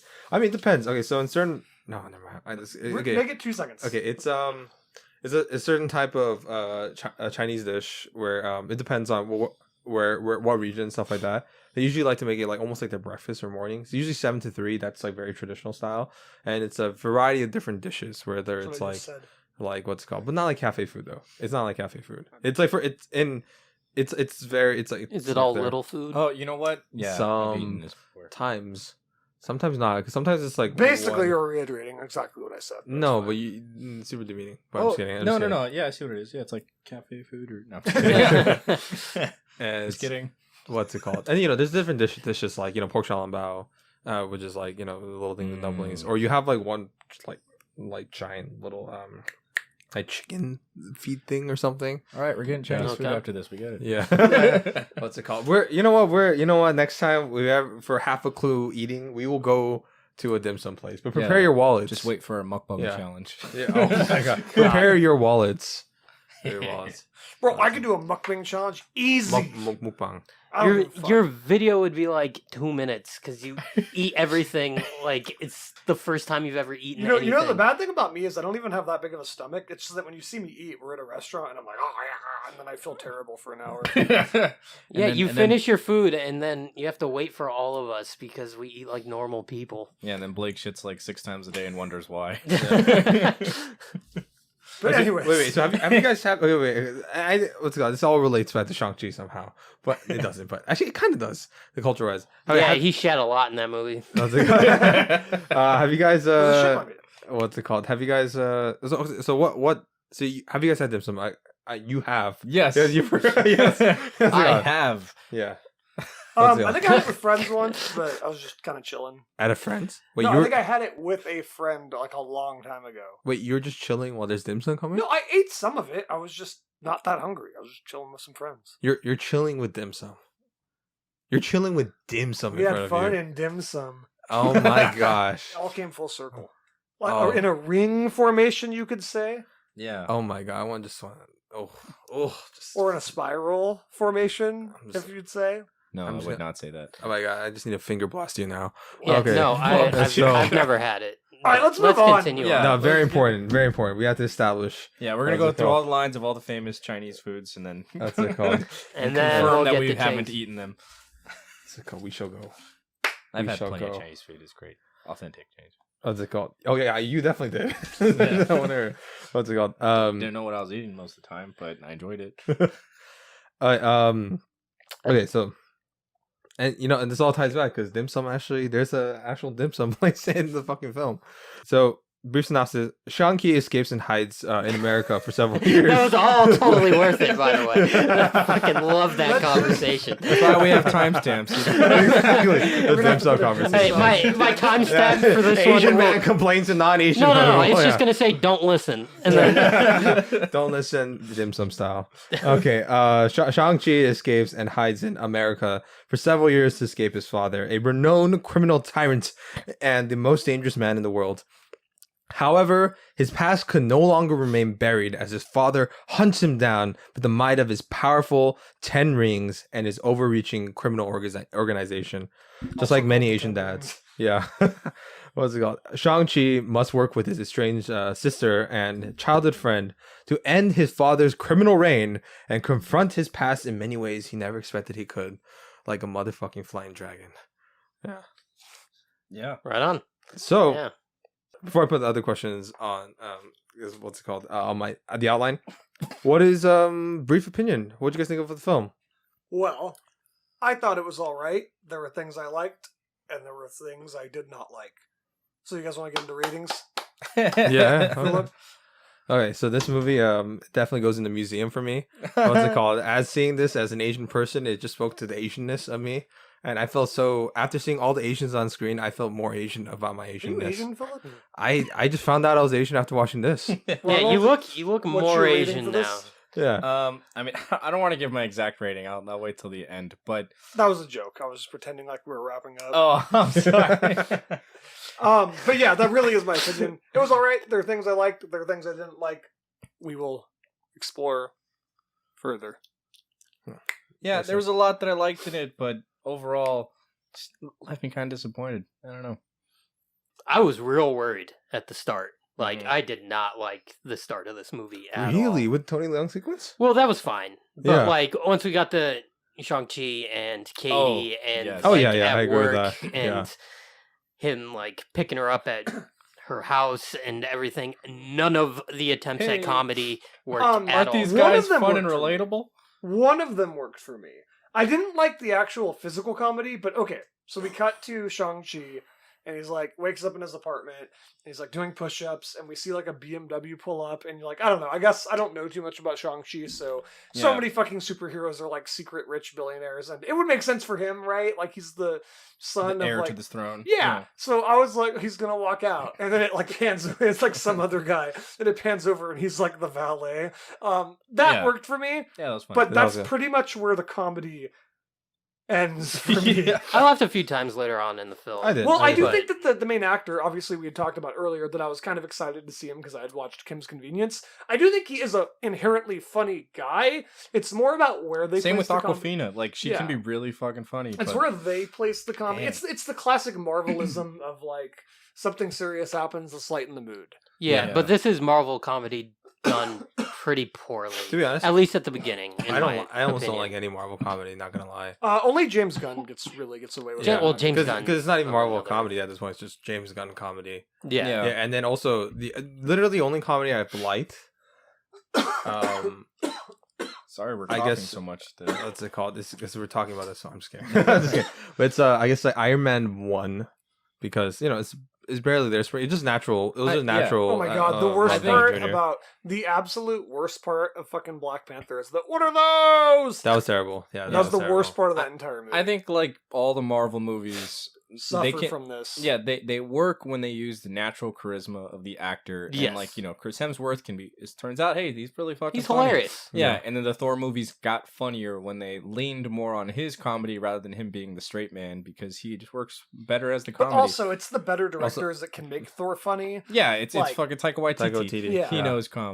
And And then like I think with like Robert Downey Jr. he has his natural charisma which carries a lot of the comedy, so it does make me a little But nervous for there- the later movies where there he's not is going to be still there anymore. moments, though, Spoilers. like one of the moments I really hated in Avengers Endgame, or not Endgame, sorry, Age of Ultron, was that whole like, did you just curse? Like, Oh, language. Yeah, I Yeah. hated yeah, like there's a lot of that. It's like I said, it's a Yeah. classic Marvelism where there's just a lot of like really unfunny jokes, and there's a lot of capable, funny actors. Like Chris Hemsworth is just a funny fucking guy. The Shang-Chi actor, what's his name? I'm sorry. Simu Liu. One You have more a time? cheat sheet. Open up your cheat sheet. Open up your cheat sheet right now. Put your cheat sheet on the table. Shang-Chi, Open like up- he's a funny guy. Yeah, yeah. Yeah. Like they have a lot of really Chris Pratt, obviously, comedy Yeah. background. Yeah. But it's just like these forced jokes that come out of nowhere, where it's like, Yeah, surprisingly, like Ben Kingsley when he shows up and he's it's really like, funny. yeah, he Well, no, has. he's a naturally funny guy too. Yeah, he was again. Yeah, some of his jokes really landed, and actually, I thought he was funny. And then Yeah. other times where it just kept going, and I was like, okay, this joke should have ended like 10 minutes ago. Yeah. But yeah, there's a lot of that where it's like sometimes it worked well because again the natural charisma, and then other times where it's just like, this feels forced, and because you can tell that it was where there's like moments where they do need to like we got to undercut this with a comedy, can't be too serious. God forbid we ever take this seriously. Yeah. That's the one Thank thing. God they didn't fuck up the But- end of Infinity War. What's it called? And that's the thing I think I've realized with They cut to Kat Wait. Dennings. Whoopsie. and I get why they do that because like and it's not for the quality of the film. It's like it's purely a commercially cynical thing. Oh yeah, Where it's like, audience needs to laugh a few times to do well to Yeah. test audiences and the And- money makes. And I bet you Kevin Feige, he knows this perfectly well. It doesn't necessarily work like as a film, but it works to make money. So it's like a weird compromise between his artistic goals and his commercial goals. And it works in that regard. Like, yeah. And sitting in like a full theater watching this with people, People laughed. Yeah. lots of people were laughing at all the parts that were, intended to be funny. So it's like it works. You know, it didn't work for me, but you know, other people find it funny. Whatever. Dude, that guy knows how to play his audience like a fiddle. Like exactly, he'll know exactly. Not like every individual person, but the mainstream audience. He's like he has such a good finger on the pulse where he's like, this is what the mainstream audience will like, but we can also challenge it a little bit. Like I want some of my weird artistic shit in there, but then and he just makes it and box office hits. So good for him. I really do think Kevin Feige is one of the best producers ever in terms of just making. Absolutely. Yeah, what he's accomplished is has never been done. Unparalleled. Yeah. And they've tried. And if I was like many times, and maybe not as a director, but if I was like a company executive, I'd be like, yeah, you can do whatever you want. I trust you to make a movie that people will like and make money. I just hope that he's more emboldened to make a few more challenging Marvel. Oh, he is, but he doesn't last like. two haven't been that. Yeah. Okay. I will say this one's definitely better than Black Widow. Black Widow. Absolutely. Like you think it was definitely a fresh setting. There was a lot of stuff that was new and original to this, which I really appreciated. But man, overall. There's just well, let's get into it, right? Well, All right. So before everything, what is everyone's familiarity with? I'm not gonna ask about the MCU because you guys say, but Jackie Chan films, but not his American ones, but his Jackie Chan films from Hong Kong asked us cinema. this last week. But I'm hoping you guys change or something. No, actually, No, I haven't watched a Jackie Chan movie in the past week. Jackie Chan Adventures count? No. Hell yeah! No, That show. No. Jackie Chan Adventures is amazing, dude. Again, I like Jackie Chan Shadow. films, but that's not. That doesn't count. I just watched one when I was a doesn't kid even voice. where there were two Jackie Chans, and That's the only. Oh yeah. That's seriously. That's you all. haven't. We mentioned I've Legend seen of Rush Drunken Hour. Master. I liked Rush Hour. Oh gosh. He said, not the American movie. I don't care. I think Drunken Master and I want to say Police Story, but I don't even know. Yes, we did because I think we've seen parts of Police Story. I don't know if I finished it, but No, yeah, we Drunken Master had to end it is early. great. I think it was because of Anthony. We had to end it early or something. Possibly. Yeah. Anthony, if you're hearing this, to confirm the story, whether or not we had to end it because of you. What's it called? Okay, so let's just get into it. So the opening intro with Wenwu is honestly anything with Tony Leung, fantastic. He's the best part of the whole movie. Yeah, it's Surprise. yeah. Once again, he's playing a lovesick character, though. Which is perfect. Which is perfect. Seriously. And then what's it called? His eyes. Yeah, and I know that's perception. What's it called? But if you guys watch his other films, that's like Infernal Affairs and stuff like that. The one that the part is based on. Yeah, I really want to watch that. That one's great. That trilogy in total, actually. It's mixed. The first one's great, but the other ones are Okay. And then also like City of Sadness and stuff like that. There's a wide range of Tony Leung performances. But yeah, that whole intro stuff, I loved the whole like the 10 rings, long hair. He's using it to conquer land and stuff. He's 1,000 years old. Yeah. And then the sequence with Fa La Chen, who plays his wife and also Shang Chi's mother. Really cool. Yeah. Again, going into like that wushu action style where like they were fighting against each other, and I liked how both of them had very different and distinct fighting styles. Like he was obviously using the 10 rings stuff, like blasting and whipping stuff around. This is more brute and direct to the point. Yeah, and then her like much more flowy, like she's using like the wind and She's stuff. very graceful. Yeah, and then like eventually you see them like liking each other and they're dancing together. I was like, oh, this is actually really cool. I like it. But that like opening sequence, it had some of my issues that definitely get foreshadowed for later stuff where the effects were mixed, where it was like it was one shot, one scene. I'm like, wow, this looks really good. You can tell some of it's like practical and everything, especially like when he's walking through the bamboo forest and stuff. Awesome. And then there's other scenes where I'm like, that looks not so great. Just the effects, like the landscape scene when he's first like attacking the castle. It looks like he just walks up with the 10 rings and just starts like destroying the army. Like there's like a specific wide shot where they show him like walking across the landscape. You could definitely tell he was keyed into that scene. Yes, I was like, oh, that doesn't look as great. It wasn't terrible and it didn't like really pull me that much out of the movie, but it definitely stood out where I was like, I feel like they could have done that better. I wonder if that was a COVID thing, and then we'll get into that, especially when they get to when they get to Ta Lo. There's even shots where like you could definitely tell like Michelle Yeoh was shot against the green screen, and then she was like just put in aftermath to like a clean plate of Ta Lo. Oh, interesting. Yeah, because like the back plate, and they mentioned it because they were like because of COVID and stuff like that, because this was shot during COVID. Yeah. So like there was a lot of scenes that I think because of that was compromised. Some of the like close-up shots, they had to adjust a lot of the Tao sequences, or like the dialogue sequences, because the hand-to-hand, like you just have to like pray to God that your partner doesn't have COVID. But yeah, I really dug though the way that the Ten Rings, their way that their power was shown and used. I really bought it, and I liked how it was like this one-man army just like destroys everything, and it looked really cool. I wasn't going into this. I wasn't sure. I was like, I saw like the promotional material, and I remember I saw like one trailer. We watched both trailers. I made you watch both.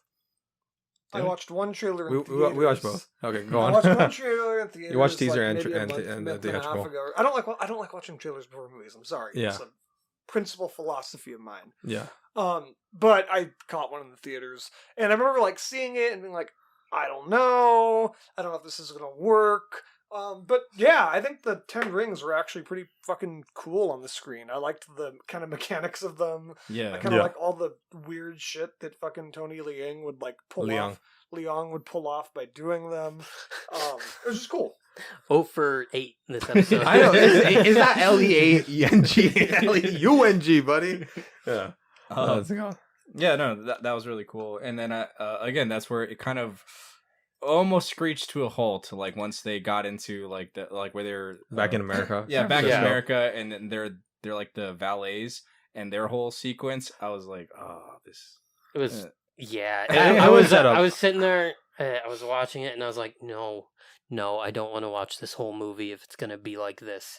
And thankfully, it gets better. I really didn't like Katie at the start.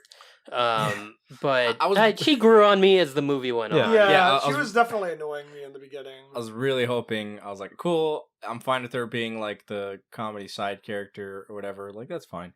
But I just like, man, I didn't really want her to be there the entire movie. And she was. Yeah. She kind of does grow on me. But and she becomes useful. She does. Which I was like, thank God. Like she was actually like doing stuff that like helped progress things forward. I was like, cool. So she's not just here just to be funny. Yeah. And she has great chemistry with Simu Liu. Yeah, she does. Like they worked well together. But yeah, some of their early comedy jokes, I was like, their comedy, not comedy jokes. Did you guys like the Easter egg blip sync? No, I don't know what that is. You guys didn't see it? No. It was on the post. Well, you guys don't pay attention. You guys didn't What watch this is film it? 3 I times like I did. what it is. But they were just like multiple for some reason. Like while they're going to bars or whatever or workplace, there's fucking posters that are like the new bands that came out of Blips. So there's like Blip Sync. Okay. That's funny. No, I did like the scene when they're like hanging out at her family's house and like they're just eating and stuff and hanging out. I was like, okay, this feels more relatable. This feels like they're just just people hanging out and like having rush breakfast and stuff. Like that was cool. I was fine with that. And her just being like, why don't you do something with your life? She's like, I'm a valet. That's like really hard. I agree. From those opening sequences in America, I not hated. Because it's standard Marvel origin where it's like they have to like kind of but they've done it way better than this. No, like, I don't think so. I think Marvel. I think Marvel origin films have. I'm okay with movie I like that not a lot of people love in the MCU is Doctor Strange. I really liked the first 30 minutes of Doctor Strange. Yeah, that one was. I loved definitely better the whole setup with them, so clean, not rocky. Like this just felt like. I get that they have to do it. You have to establish the character and where he's at, but I don't know, whatever, work, bar, and the fucking there's so much, and I feel like also a huge part of it for me was the dialogue. I didn't like a lot of the dialogue. It felt very obvious, very on the nose, very basic. Not very human, and a lot of points where it's they're almost posing for their cues, like the scene where it's we have an early morning, we better get to bed. And they stare at the camera. And the next scene, they're at the karaoke bar. There was a lot of that in the opening. I agree with that. Let's go to our cheat sheet real quick and look at the screenplay. Who's written by? What's it called? The front page. David S. Goyer. David Callahan. His first writing credit is Doom. Oh. The next one is The Expendables. Oh, What's it no. called? The next one after that, Wonder Woman 1984. Jeez. And his recent film, Mortal Kombat. Which I actually really enjoyed Mortal Kombat, but the writing is the worst part of that. I remember movie. you just telling me I liked it, but don't watch it, Blake. You're not Yeah. gonna like it. yeah. Well, you'll have fun. It's a terrible film, but you'll Yeah. have fun if you're a Mortal Kombat I- fan. Yeah, Ron- exactly. If you're like, I fucking love Mortal Kombat, so I was so hyped for this movie, and I really did enjoy it Yeah, a lot. But it's like I completely understand. That's why I was like, Blake, don't watch it because you're not gonna Do enjoy you it. like? Do you play Mortal Kombat? Do you enjoy Mortal Kombat? Like in middle school or something. Okay, yeah, you probably hate it. Don't watch Yeah. it. That's a like if you're not a Mortal Kombat fan, just get drunk Even and if hang it out was, and do you watch think I'd it. really like it though? You'll enjoy it. Yeah, You'll I enjoy think it. it's enjoyable. It's really fun. Like I don't think you can approach it in the same way you approach like Chunking Express. Yeah, you know, I know what like, you're saying. Oh no, it absolutely fails as a film structure. let's wait. pull back No, from but- the Mortal Alright, Kombat. moving on to Mortal it kind of Kombat. works because that guy's the screenwriter for this film, the main screenwriter. Yeah, Yeah, and it's but like, then, man, the but- screenplay is the biggest issue with that movie. I'll say this. In terms of And the this action, movie. This was probably his best script then, No, it if is, that's it is. true. yeah, Also- seriously, just but yeah, the- this lineup, this is his best one. I don't know, I'm sorry, one last comment and then we can move on. I just really did find a lot of the dialogue, it's very like, I'm a character in a movie dialogue. A lot of Yeah. it came very unnatural, it didn't seem real. unless it's from Tony And Leung. they really, yeah, Yeah. Tony Leung, like I said, every part of him is great, but I think A lot Tony Leung had like free reign to do whatever the fuck. Oh, he they, did, They he probably did, gave he him did. direction and he was like, no. Oh, no, they did. They talked about like, he had an idea. We went with his idea. Yeah, Yeah, no, he had good. he didn't research the character at all. He was just like, okay, I'm gonna Good. make this my own character. yeah, Yeah, he's the man. They probably tried to give him a script, and he was like, yeah. They probably had him doing. He's like, terrible I've worked comedy with bits. Wong Kar Wai. I'm fine. Yeah, I know. Maybe I can. They probably had a line where in the pivotal scene where his mom gets died, it's like, Dad, His mom let's- gets died. where the pivotal They scene. hold her down and they dye her hair. In the pivotal scene where Shang-Chi's mom died, I bet you in the original script that Tony Leung turned down, Oh, hey, He was they got it right. originally Shang-Chi was gonna be like, it's okay, Dad, let's just continue living on as a good person. And then Tony Leung looks at the camera and goes, oh, and it cuts to like a bunch of murder. I agree with. Okay, I'll say this for regarding in terms of the writing and stuff like that. I think from what I could tell, it seems like I said, I don't know how the actual writing process was from Andrew or Dustin, but based on Dustin's Destin Daniel Cretton's, I'm a big fan of his work. I watched his stuff like before he got super big with Short Term 12 because in what's it called, they show a short film for like film school, the Bartholomew song, in terms of like how to do like audio, like what's it called, diegetic sound, framing, rule of thirds and stuff like that, because that is one of the best student short film thesis And I've Just ever Mercy just came out, right? Yeah. Or came out pretty recently, and I heard some good things. I didn't watch it. That was good. Yeah, that was really good. Glass Castle sucks, but Hey, really quick, I fucking love that book. I've never watched the movie, and it's mostly because I don't like the casting. I think Brie Larson's fine. I like Woody Harrelson. Woody Harrelson. I like Woody Harrelson, but I have to fucking tell you, if you've read the book, that is such a fucking miscast. It's hilarious. Like, read like a chapter of Yes. that book and fucking tell me that Woody Harrelson is Rex. That's the character's name from the yeah, book. he doesn't fit the Have you read the character at all. book by any chance? No, I haven't read the book. What's it called? And now I kind of want to read it. I really, because really like watching- that He doesn't have time to read. He's watching everything. I really like Yeah. that book. I fucking love that book. I lent it to someone and they haven't given it back. Surprise, surprise. I would just watch it It 'cause- wasn't Ron, believe it or not. I would just Yeah, watch I don't it read. like just to see how they fucked it up. It's like I just don't want to. Like I'd rather I get just it. let it live in my memory as a book and not fuck it up with the stupid dumb movie. I get it. Do you imagine if Thanos threw Gamora off the cliff and went, Oh, I agree. I hate that sequence. Oh my god, we'll get the end credit sequence. And he did Short Term 12 and I'm Not Hipster. Short Term 12 is his best film. I So always forget there's end credits in Marvel movies. Yeah. Yeah, watch this shit. I made sure to stick around. I had to pee so bad, but I'm glad I did because, like, actually, we're talking about like the unfunny version, like the karaoke thing where they're like, "or," and then they go like do karaoke. The only reason that worked for me was the payoff later when they do that with Wong. Yeah. I was like, okay. I like Wong. That's the only reason. Yeah, why. I was like, that was funny, but I think that was it's okay. Did they establish Wong as a goofy guy because he listens to Beyonce and Doctor Strange? Yeah. I should also say though, the ore scene is just an example I'm using. There's a lot of ore scenes where I'm just like that. They're posing for their cues. I can see it. I can see it in like, and that's definitely on the script mostly. I think. The script is just clunky. I see that's where I go because it's written by Andrew, which not much credits on this guy, but Destin, who what's it called, Short Term 12. Yeah, fantastic. Like he writes all his films, and that was a fantastic script. Short Term 12, I think one of the best. Yeah, he has a writing credit on this as well. Yeah. So I think like from what I could tell, I'm just guessing. Who knows? Maybe he actually helped with the dialogue, and based on David Callahan's pedigree before, I think maybe they worked together on the plot, like the actual sequence events. Yeah. But I think the sequence events actually pretty good. I think that I credit that towards his Destin. Might not even be the case, but you know, you're going to. And the Destin and the dialogue, David Callahan, because you know why he wrote Doom and Wonder Woman 1984. I was looking at like, story by, and he did Godzilla, and I'm like, that's that's not the hardest story. This pretty simple story. But then Zombieland, I was like, what? And Double Tap, that makes sense. America the Motion Did anybody Picture. fucking see the sequel to Zombieland? No. Yeah, it was okay. They waited too long. I was excited for a long time. Yeah, I was so hyped up for that one. But before we go into Zombieland tangent, let's go into this. One last joke, and I swear to God, I'm done for the night. I'll drop my mic. Don't drop your mic. One of the best scenes in the MCU was when Killmonger is offered a chance, and he's like, "Come on, you don't have to die here." And then he gives this great spiel. Could you imagine if instead he was like, "Oh!" and just pulls the sword out? Yes. Oh my God. See, that would have made the film better. That's the best. I think that might be the best scene in the MCU, by the way. No, I wouldn't say Top that. 5. Killmonger's death. No, it's a good scene. This movie reminded me a lot of Black Panther. Really? But I think Dude, Black it's Panther... Chinese Wakanda.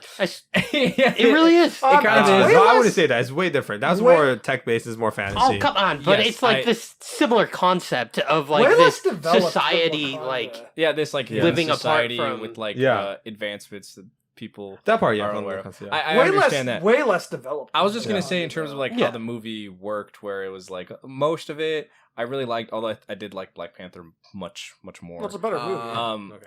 But like I think that like it's like a lot of the production value really fucking good. The costuming was fantastic. The world building was done pretty darn well. Like there's a lot of what I really like the underground fight ring and everything. I was like, this is really cool. I kind of disagree with the world building point. I think that like it's like a shallow world building where we don't really get to delve too deep into it.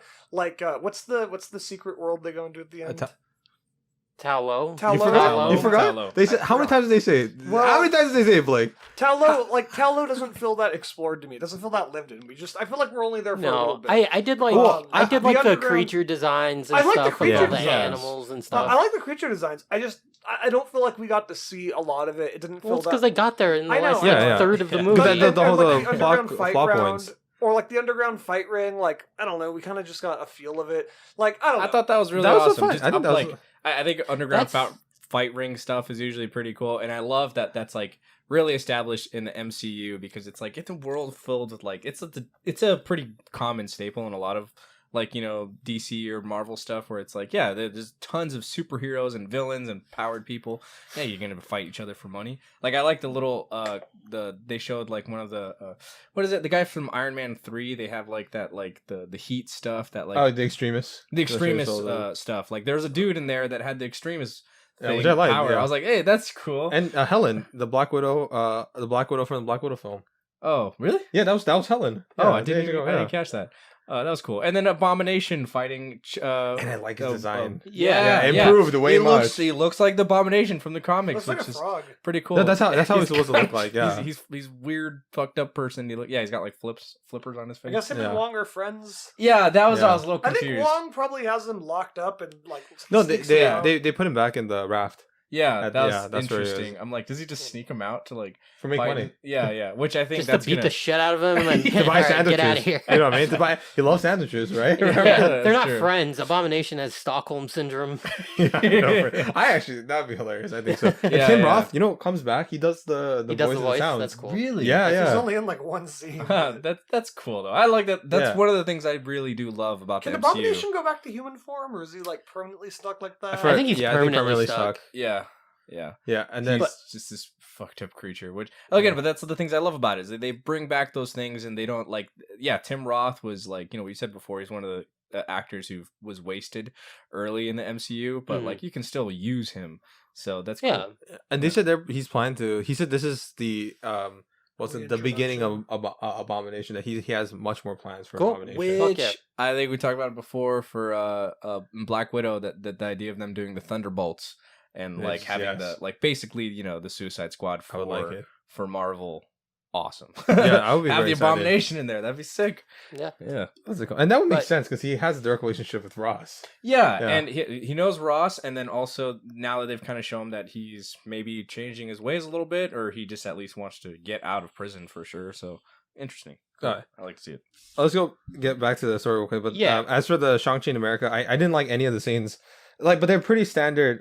Like I said, I didn't hate it because honestly, in Marvel, when it comes to their regular world scenes, they're pretty average. So, but the one thing I really did enjoy and love was the kind of the attention detail, which I only think would have been able to happen with either a director with unlike Mulan, and this is where I kind of goes to Mulan. I only think that one scene where what's it called, Shang-Chi and Katie go see the family. And all the little extra details there, like him, like the close up of him taking off the shoes and stuff like that. I'm like, yes, Asians do not put shoes in the house. That's disgusting. What are you doing right now? Because it's not my house. I guess my house. What's it called? Yeah, it's not my house. What's it called? I would have, but then what's it called? I don't want my socks to get dirty. What's it what a nice Blake's room is filthy. Yeah, filthy. When's the last time you vacuumed? Last month. What's it called? It's called that you travel bag. Yeah, is you have on top of your bed sheets. That thing has been dragged around for the fucking podcast. There's put it in your crumbs closet on the or center of outside. your bed. Okay, let's stop roasting. Yeah, this is nasty, man. But What's it called? the home scenes were great. Yeah, because I like that. Yeah, I like the stuff like that. She was only with the director who, Destin Daniel Cretton is half Japanese, with some ties to the Asian American experience or diaspora, or who researched it heavily and familiarized herself with the Asian American experience, would do details like that.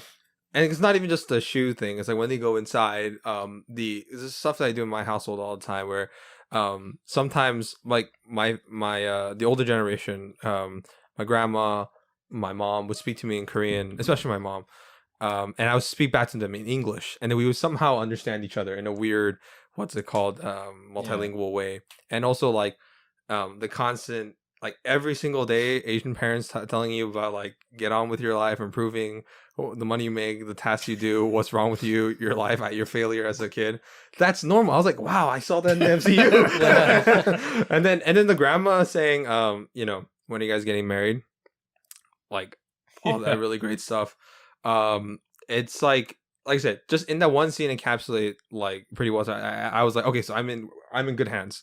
Right? I understand. This guy understands his experiences pretty well. Unlike fucking Nikki Caro for Mulan, you should have probably done years of fucking research on Chinese culture before you made that fucking film. It definitely could tell it was made from a foreigner perspective on Eastern culture. A very felt it was cosplaying Chinese culture. I was like, yeah, I'm not even fucking Chinese, and I was like, this doesn't feel right. Yeah, and it's and they're using it as a backdrop instead of an actual lived-in experience for the characters. So in this one, I like that was the case, and that actually plays into the storyline. And so that was probably one of my favorite scenes. So luckily, I was like, okay, I really hope they just get on with the plot very soon, right? And they then did. The bus sequence happened, and I was like, that bus sequence, you said the CGI and whatever was pretty great. They had stuff. The fight choreography, that is the exact point. I thought it was dumb when the guy's like, I want your pendant, and it just came out of nowhere on the bus, and I was just like, all right, this is how it's gonna fucking start. But all that went out the window when they started fighting, and I was like, this is actually a really cool fight scene. Yeah, Marvel doesn't do action amazing a lot, so it was kind of like, oh, okay. Yeah, it was... Black Widow, fucking cause shaky cam, pieces of fucking shit. Yeah, you could... I was never lost here. Like, Yeah. everything made perfect sense to me, Just and as good as Taken. it had really good choreography. It was fucking cool, dude. Yeah, really clear and like just slick action choreography. Like I haven't seen this good of choreography since probably Winter Soldier. This was better than Winter Soldier. I even think. Winter Soldier was like not bad. Like I said, There's still a lot of kinda cuts, fits. Very still different. some shaky Yeah. cam. Yeah. Yeah, but like this was like I totally dug all the fighting. Everything was going really well until like they Razor Fist. Is that his name? Yeah, that's his name. Oh my god. Yeah. How How did you you not know know his name was on the I car? know, on the side of the car. It was on the side of the that car. was what is. I Yeah. thought I don't know what that was. I don't know what the hell Yeah, it that said was. Razor Fist, and then he's What was like, the guy? all right, in I'm an fucking idiot. I Guardians of the didn't Galaxy realize. named? Taserface. Taserface. Yeah. Face. Yeah, I Taser seriously. face. Yeah, it really felt like that. Razor Oh. Fist. That guy looks so dumb. You know, Really, you know who really- the actor is, right? No. He plays Victor the Drago kid in Creed 2. Oh, really? Yeah. Yeah, he was Huh. much better in that movie. But Yeah. no, we'll talk about. We need fucking to work Creed another together. time. I love Creed. How'd Anyway, you guys yeah. feel about like the Instagrammer podcasting or like? Oh no! Actually, for Oh, me, that's wow. the only sequence that I hated.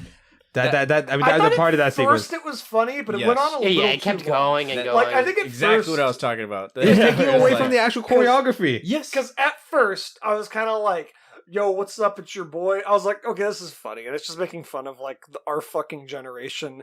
Yeah. because someone would do that, but then like once a Taserhead or whatever, takes out Taserhead. Razor Fist. arm sword, whatever, takes out his sword out of his arm. I like how he's like, "Oh, never mind," but then like he keeps on fucking doing it. Yeah. I don't know. It's I was like just as the situation was escalating, I was really waiting for like everyone on the bus or for the characters to be freaking out much more than they were. Like especially Aquafina when she's like like making jokes as the driver. I was like, okay, she's driving.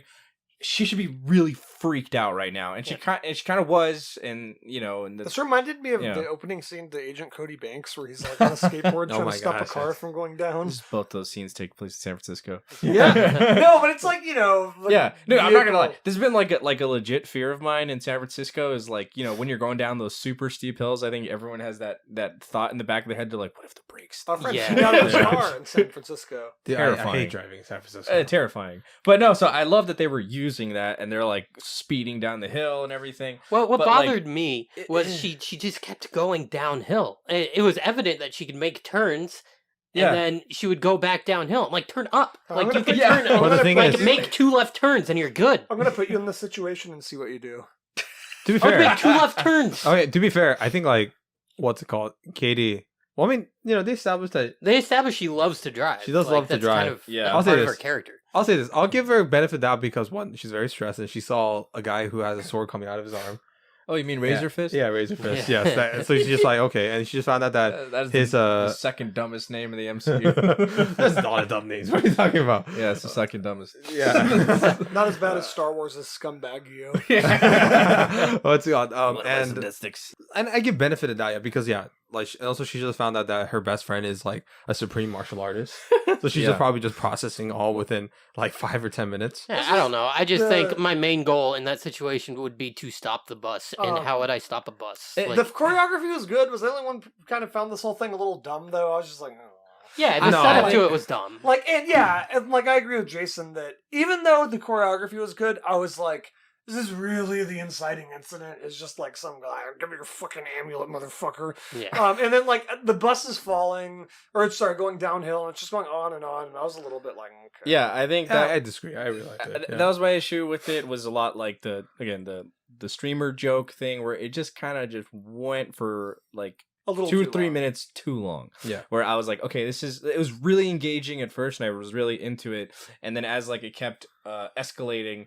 And like they again had the streamer joking around like, oh hey, this is pretty crazy. It's like, shouldn't you be freaking the fuck out right now? Well, then Like, again, this is also the world where like aliens, people snapped half away. No, you no, know, I Thor know. and stuff like that. I know. I'm guessing in this verisimilitude, people are like just recording I shit, don't- and they're not yeah. as like fearful. Like if you honestly, live in that world though, it's like, wouldn't that be your worst nightmare? Be like, God forbid one of these villain No, think about hero it. battles happens. I would in never a they're wanna bus. live in the they're like streets this of- is they're like for them they're like, oh, this is better than like the Chitauri coming. You know what I mean? Think about it. Like in their perspective, the Okay. Chitauri came and Well, invaded. either way, You know what I mean? I But like I still hate the fucking streamer guy.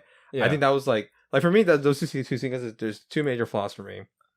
The amount of CGI, I think like the King and whatever, like just the blending, and probably a lot of this could have been fixed with just proper color grading because they don't have fucking like. There's a video on Patrick A. Williams. They have no proper black values and shit. Yeah. And Love my boy Patrick H. Williams. I know it's just like it makes what's it called. I hope he does well. I hope he makes a film one day.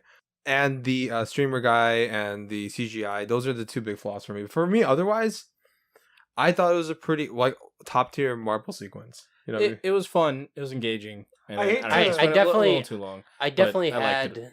fun, and that was the moment where I was like, okay, this isn't gonna be fucking awful. I'm the Yeah. resident. Well, actually, Miles is now, but me and Miles are like the resident, like not impressed with the MCU people. I hate to go on a side tangent. It'll be really, really quick. Does the fact that does the MCU We're starting 10 minutes into this is movie. the MCU starting to like make certain things unexciting? It's like Thanos destroyed half of the universe, so bus is falling. Like as a person, I'd be like, just I want out. I think the key to that is like well, again like within focusing the world. on Yeah. on like the the people, like specifically like zeroing in on like sure the fate of the entire universe is just way too Shang-Chi's much to dad's the most grasp. dangerous man alive. What about the other most dangerous man alive? And the other most dangerous man alive? This world is filled with menacing fucks. Yeah, No, but well, I give yeah. it to actually Wenwu because he's actually like. I will say this. Yeah, no. I'll just go on to the get-go. I think Tony Leung is one of the better... Leung. Tony Leung is one of the better MCU villains we've seen. Also because he's not... He's a nuanced villain, and he's also kind of a victim in certain ways. We'll get into that later. Yeah, totally. Yeah. All right. So then the bus sequence ends. Yeah, the bus they sequence- crash. And then they go to fucking China Beef? and meet up with his sister. I'm Macau, not China. Oh, yeah. Well, that was Macau. really cool Oh, though. my bad. liked I it. thought they were in My China.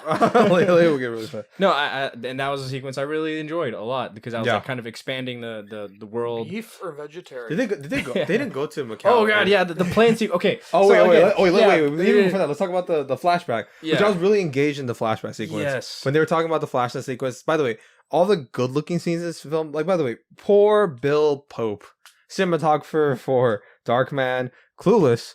Surprisingly, Never seen Darkman. I want to though. It's really good. It's really cool. Yeah, it was really good. Spider-Man 2. Yeah, The Matrix, Spider-Man 2, Scott Pilgrim vs. the World, and there's more. There's like Baby Driver, The World's End. Okay. It's like All of these are like fantastic, Fantastic and looking gorgeous films. movies. Oh yeah, Baby Driver's fucking gorgeous. Clueless isn't like gorgeous, but it's perfect for but what it just is. I just added that there because it's just like so weird and like somebody went from that to The Matrix. that's a crazy range. Yeah, So like you could definitely tell that he put like excellent framing characters and like composition to the screen, Mhm. but they just totally shit on his face when it came to the color grading and what's it called, like anytime it's outdoor exterior scenes, it just looked like shit. But oh my gosh. But then anytime nighttime sequence, like the flashback sequence where you see Shang Chi training as a little kid, he was punching Oh, that was all a bunch great. of guys. Yeah, I liked all that stuff. And then also when for like teenager 14-year-old Shang Chi is fighting against the other 10 ring members in a training sequence, or even against Death Dealer, I was like, that's great. It looked cool. It was big. But then the fucking Marvelisms, which the thing is, and I don't think it's the director's input into this, because none of his films have this. It's just when he directed a Marvel film. Beef or vegetarian? yeah. You are going to end a sequence where we find out what his mission, the assassin, to kill like this person and what made him escape from his father. You ended with beef or vegetarian? Yeah, they Yeah, it was just pretty undercut the seriousness of the scene with the joke because like you can't take it too Well, seriously. I think they just didn't want to tell the whole story. See, you don't even just need to tell the yet. whole story. You could just like have it like end where he's like, but it's like I don't really want to get into this now. It's like kind of traumatic. Yeah, she's like, "What happened?" And he's just like, Beef or vegetarian? "Yeah, Beef. I don't want to talk about it." And it You know? it goes on. She's like, oh, we actually ran out of vegetarian. So what do you want now?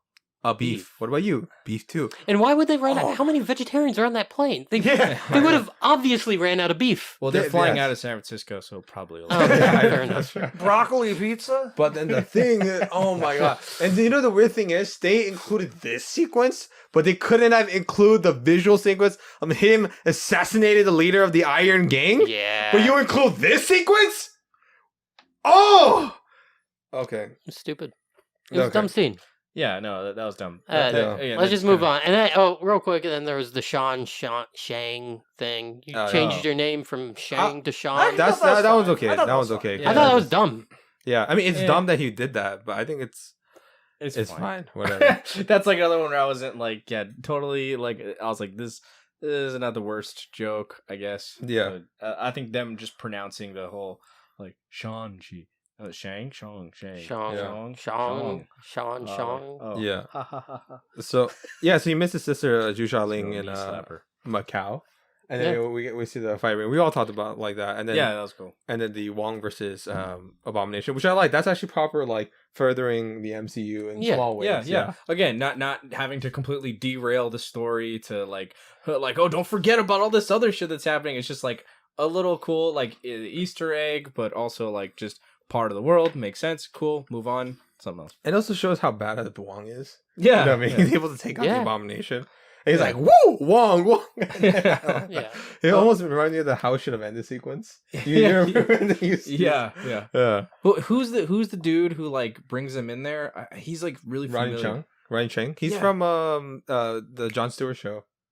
Oh Yeah, yes, yeah. yes. Okay, that makes Yeah. sense. I was like, dude, I know this guy from. He's good. I someplace. love him. Yeah. He's really funny. I liked him. He plays John in this one or something. That's his name. Yeah. It's so stupid ass name. He's like, He's hey, like- I speak ABC. Yeah, no, like either like ABC or American. See, that was Born fine. Dude, Chinese. that was a completely Yeah. acceptable joke. I was like, oh, that's funny.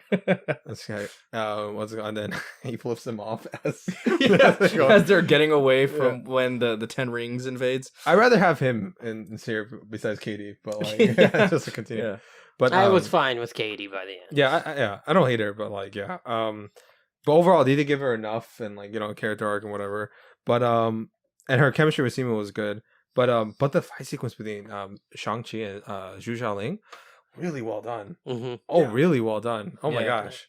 Like it's like in terms of like how long they stay on certain shots, so you clearly see that it's Simu doing like those backflips and stuff like Yeah. that, Mm-hmm. and then gliding around, and then on top of that you see the actress playing. I have a hard time pronouncing her name. It's Monsieur. Oh gosh, it's like Monsieur Zhang. I'll just say Zhang or something. She's fantastic. This is like her first feature film debut. Oh, nice. Yeah, and she did a fantastic job. Yeah, she's And good. with both stunts and the acting. Mhm. Yeah, and that's Did you think, real quick, did you think she looked a little old to be his younger sister? they're about the same age actually. A little bit. She's supposed to little be like younger, what, right? like 3 or 4 years younger. Yeah. That's what it seemed like to me. Yeah, it's Yeah. fine. But yeah, I mean, Yeah. it wasn't. I think it was 6 years younger. She was 6 years Yeah, I almost walked out of the theater when I saw that. I kinda- Well, it's I not just- as it's not as bad as fucking the Taskmaster. Well, Taskmaster, yeah. remember that? Oh Yeah. my gosh. I That mean, was I really don't bad. think that worked way better because you don't even see her fucking face. She could be whatever age. It's bad. She's supposed to be. I know the she has actress is older, but like She visually, looks you older can't too. tell. The actress Who too. cares? Okay, we're not getting Yeah. sucked into the fucking Black Widow shit bucket. Okay. I want to say that it would have been even only way it would have been worse if it was directed by John Krasinski. How's it Okay. called? But So- I think it would have been better if it was directed. no, it would have been worse. So they're fighting, and You know why he would play Black Widow? Yeah, he played And he Black break Widow. his nose and he breaks his nose. Oh! Yeah. That's What? 2 John Krasinski screams in this episode so Yeah, far. lots of- Stay tuned for more. Okay. What were you about to say? I know you're loving all this content. Yeah. No, I like the yeah, you get a good feel for her fighting capabilities and everything, and that they kind of like were actually engaging in some character moments together while they're fighting, where it's like, oh, you Yeah. immediately understand, oh, she's mad because he left her behind. Well, like I said, Yeah. the strongest part of this movie is The family like, aspects. the family aspect. It's what fucking frustrates me too. Is there's this like pretty cool family story about an asshole father who couldn't understand how to love his children properly in the wake of a tragedy, and then a Yeah. fucking stupid like comedic action movie gets in the way a lot of the time. Honestly, I think for me the big problem was just the comedy. But then we'll get into that. Yeah.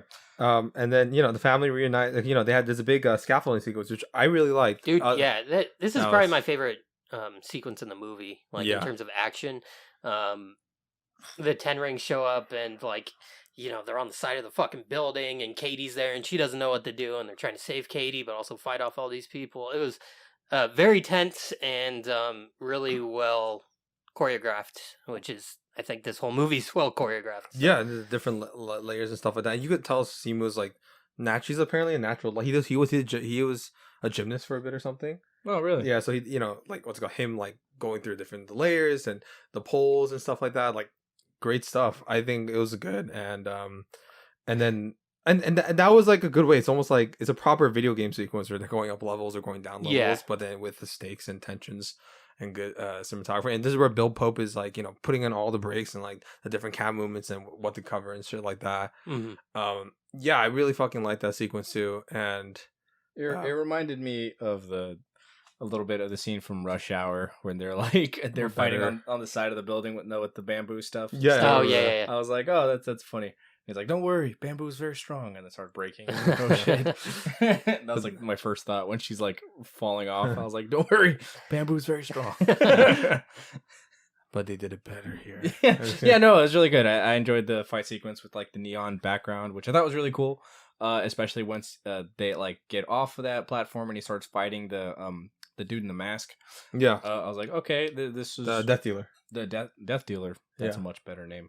Yeah. than Razor Fist. Yeah. But like speaking of their little Death fight Dealer, sequence.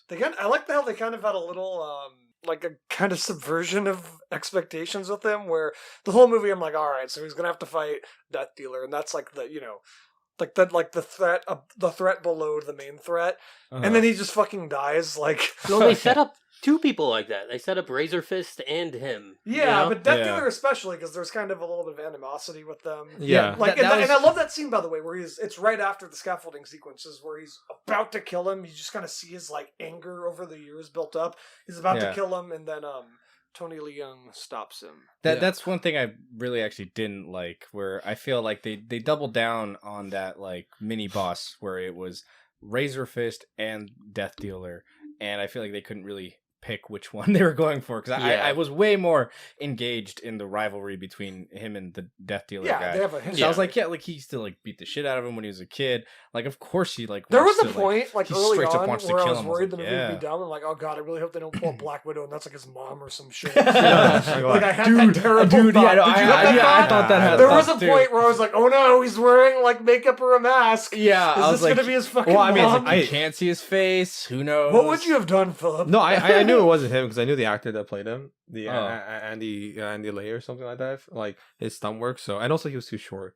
Yeah, possibly. Yeah. Oh, what's it But called? I thought like maybe they were gonna do that, where it's like they rebuilt her legs, Well, cyber legs. And by the way, I think the guy who plays Death Dealer, fantastic. That's probably one of the most exhilarating hand-to-hand fight scenes. Yeah. Yeah, the 'cause, fight like- scene was great. That might be my favorite one, where they were fighting each other. I was like, this is great. Yeah. And again, there was the emotional stakes that was there because again, him and Razor Fist, nothing. You didn't know what the fuck this Yeah. dude was.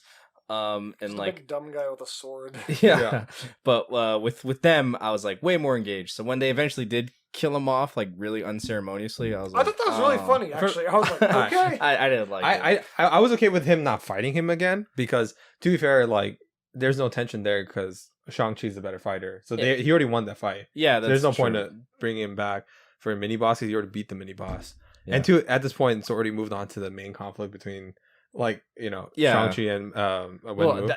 that was kind of my issue with Oh. the ending. We'll We'll get get to to it. the- I have a We'll get to lot that. to say about the end. Yeah. And then so I was okay with that, and also luckily they didn't like build it up way too much, like Yeah. because they had close-ups and everything.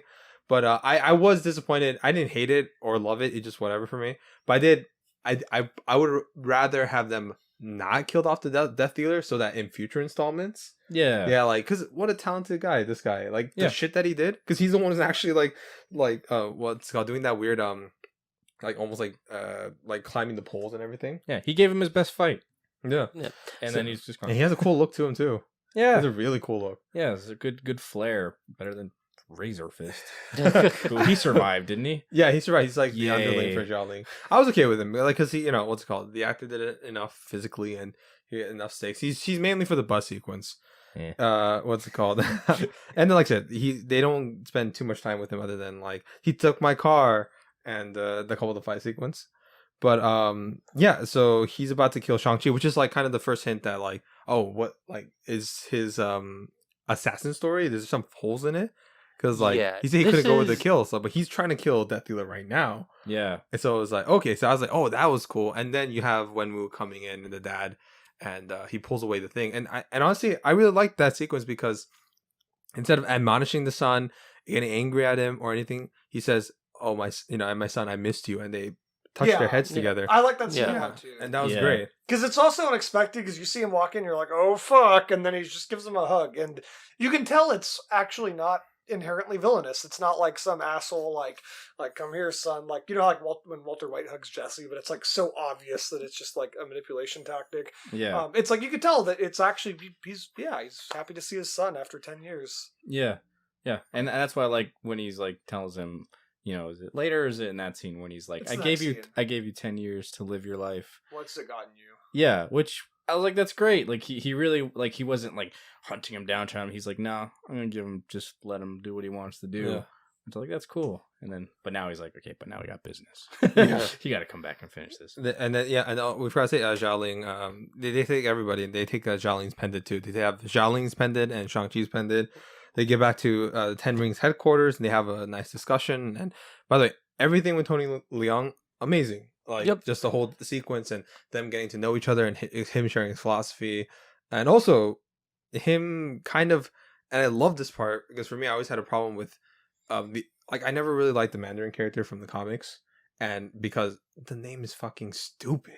It's like I don't know what's with white what's it called? Non-Asian comic book writers when they write Asian characters, they cannot think of any creative name. It's like naming a Korean villain Korean. Yeah, You know what I mean? Or it's definitely a holdover from like the 1950s. yeah from old school comics where they're just like yeah, not so great. little racist. Yeah, And I was like in Yeah. Fu Manchu I and saw stuff like that. stills from the first appearance of Shang Chi. Yeah, Shang-Chi's yellow. He's actually yellow. Yeah, he's in the yellow. comics. And Fu Manchu, oh my god, straight out like what's it called, cartoony, the Chinese one. But and on top of that, it's just like the name's stupid. Like it's like, and there's a Korean superhero, a first Korean Marvel superhero that's not a derivative character like Amadeus Cho, like which is like another version of Hulk. Yeah. Came out and it's one of the worst characters I've ever seen. His name is Taeguki, which just means Korean flag. And his powers is to embody the values of the Korean flag.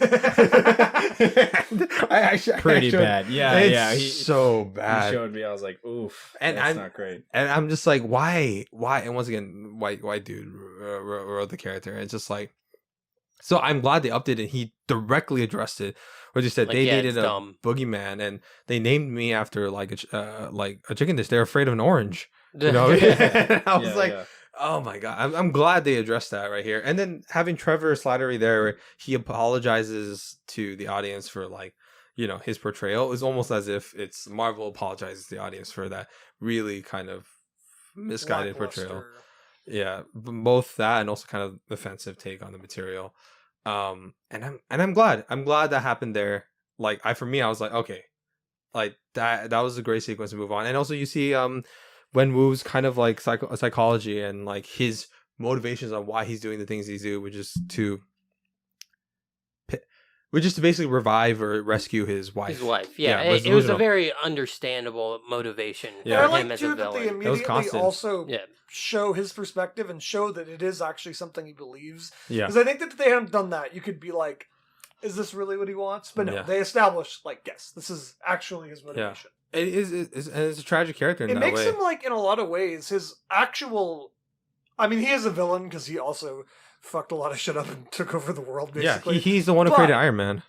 But also, his, like, actual goal in this movie isn't inherently villainous. It's actually just misguided. Yeah, Which yeah. I like. I like And- a lot. It makes me really like him. And it's not even Yeah. his fault. He was like literally what's called being Lied to. manipulated Yeah. by the Yeah. I think Dweller in the Dark or something. That's the name of Mhm. the The- actual main villain. Really Yeah. quick, Yeah. quick side tangent. It's relevant, I swear to God. The Dweller in Darkness. Have you guys watched the first Iron Man movie at all in recent years? Yes. Okay.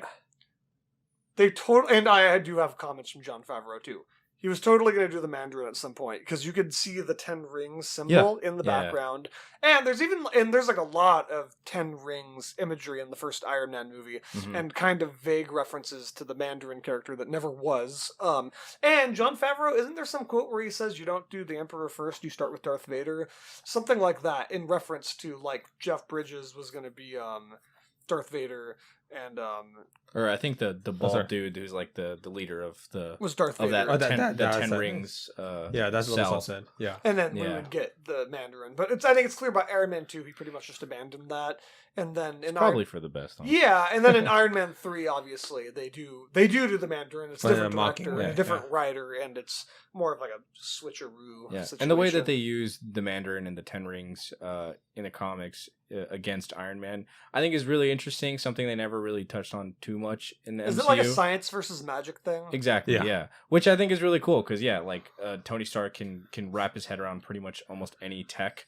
And then the fact that, you throw a magic person against him and he's just like, fuck. Like, he's like, that's like, his big thing. So I thought that would have been really cool. There's a reason why he's like a long-standing Marvel villain or for Iron Man. Like, that'd be interesting. But Yeah, but I think this approach is way better. yeah, no, I really like this approach a lot. And they could still fold that into, a future Iron Man movie because they're going to do it eventually. Yeah. Even if it's like, I forget the character's Well, name. no, they are. but- They announced they're going to do Ironheart. Oh yeah, the Ironheart character, who's like basically the It's like a successor yeah, of Iron Man, which is like that's cool. That's fine to do that. But yeah, they could still go that route. Yeah. I mean, I guess they kind of did play that when they had like Tony Stark and Doctor Strange's like Yeah. little riff, like of their kind of going back and forth each other. That was great. That was Like, good. oh, That's you're a the pretty good protector of pair. Earth. Yeah, okay, sure, man. It's really funny. And then they all get arrested. What's called there in the underground secret. They meet Trevor Slattery, and you meet the no-faced creature from Talo. Yeah. Yeah, and honestly, for me, it was Kinda great because it is cute. Yeah. I like because I love Ben Kingsley, and I like to see him to do a non-serious character. I was watching this with my mom. She wanted to come with me.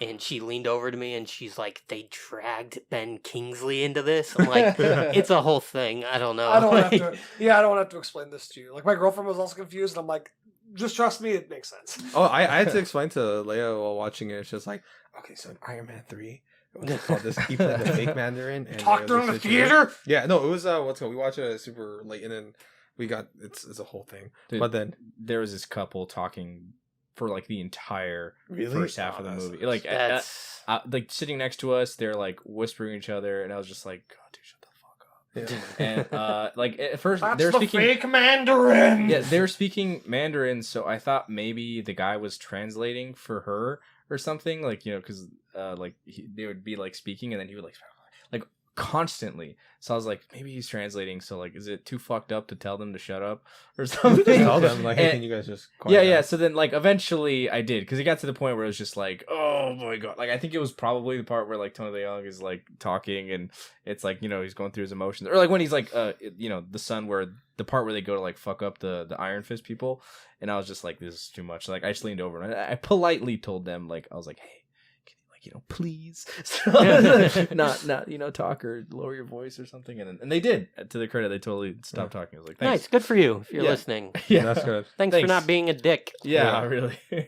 Yeah, so yeah, pretty much. Anyway, I'm That's- sorry. You're saying. Oh no, that's you're- good. That's good. Dude, honestly, I thank God I wasn't there. No, it took a lot of restraint for me Yeah. to not like say it rudely, but I was like, oh, like just don't say anything. Don't say anything. I kind of wish I was there. Sometimes I thrive for those moments where I'm just like, I love beating them down, so traumatized they never do it again. What's going on? I'm pretty sure those kids at the end of what's that movie with Krampus? Yeah, at the end when they were talking and recording, and I was like, I think I might have thrown popcorn at them or something. And I was like, don't you? It's like, yeah, turn off your fucking phone, you fucking bitches. And then like, I got really fucking mad, and then I kicked the trash can, and they were there behind us. And then but I like not saying I thrive, but sometimes I just want to like, oh, it's the blood boil. They're on the worst list. They're like terrorists to me. Yeah. Frustration, Yeah, but what's it called? But yeah, pretty much. I explained to because Leia was like, "Oh, is that Gandhi?" And I was like, yeah, Yeah, it's Gandhi. Yeah, it's Gandhi. But then I had to explain to her like, okay, so he played the fake Mandarin, and blah blah blah. But yeah, and then she got it afterwards. But and I did like him. That I like the fact that he's only really in like 2 scenes with like a couple of insert shots. Mhm. Like he's in that scene. He's in the what's it called? He's in guiding them to Tao Lo. Other than that, that's pretty much it. I mean, other than the fake death scene he had. Yeah, yeah. But yeah, and I like that they Which didn't was use it kinda more than funny. that. It was.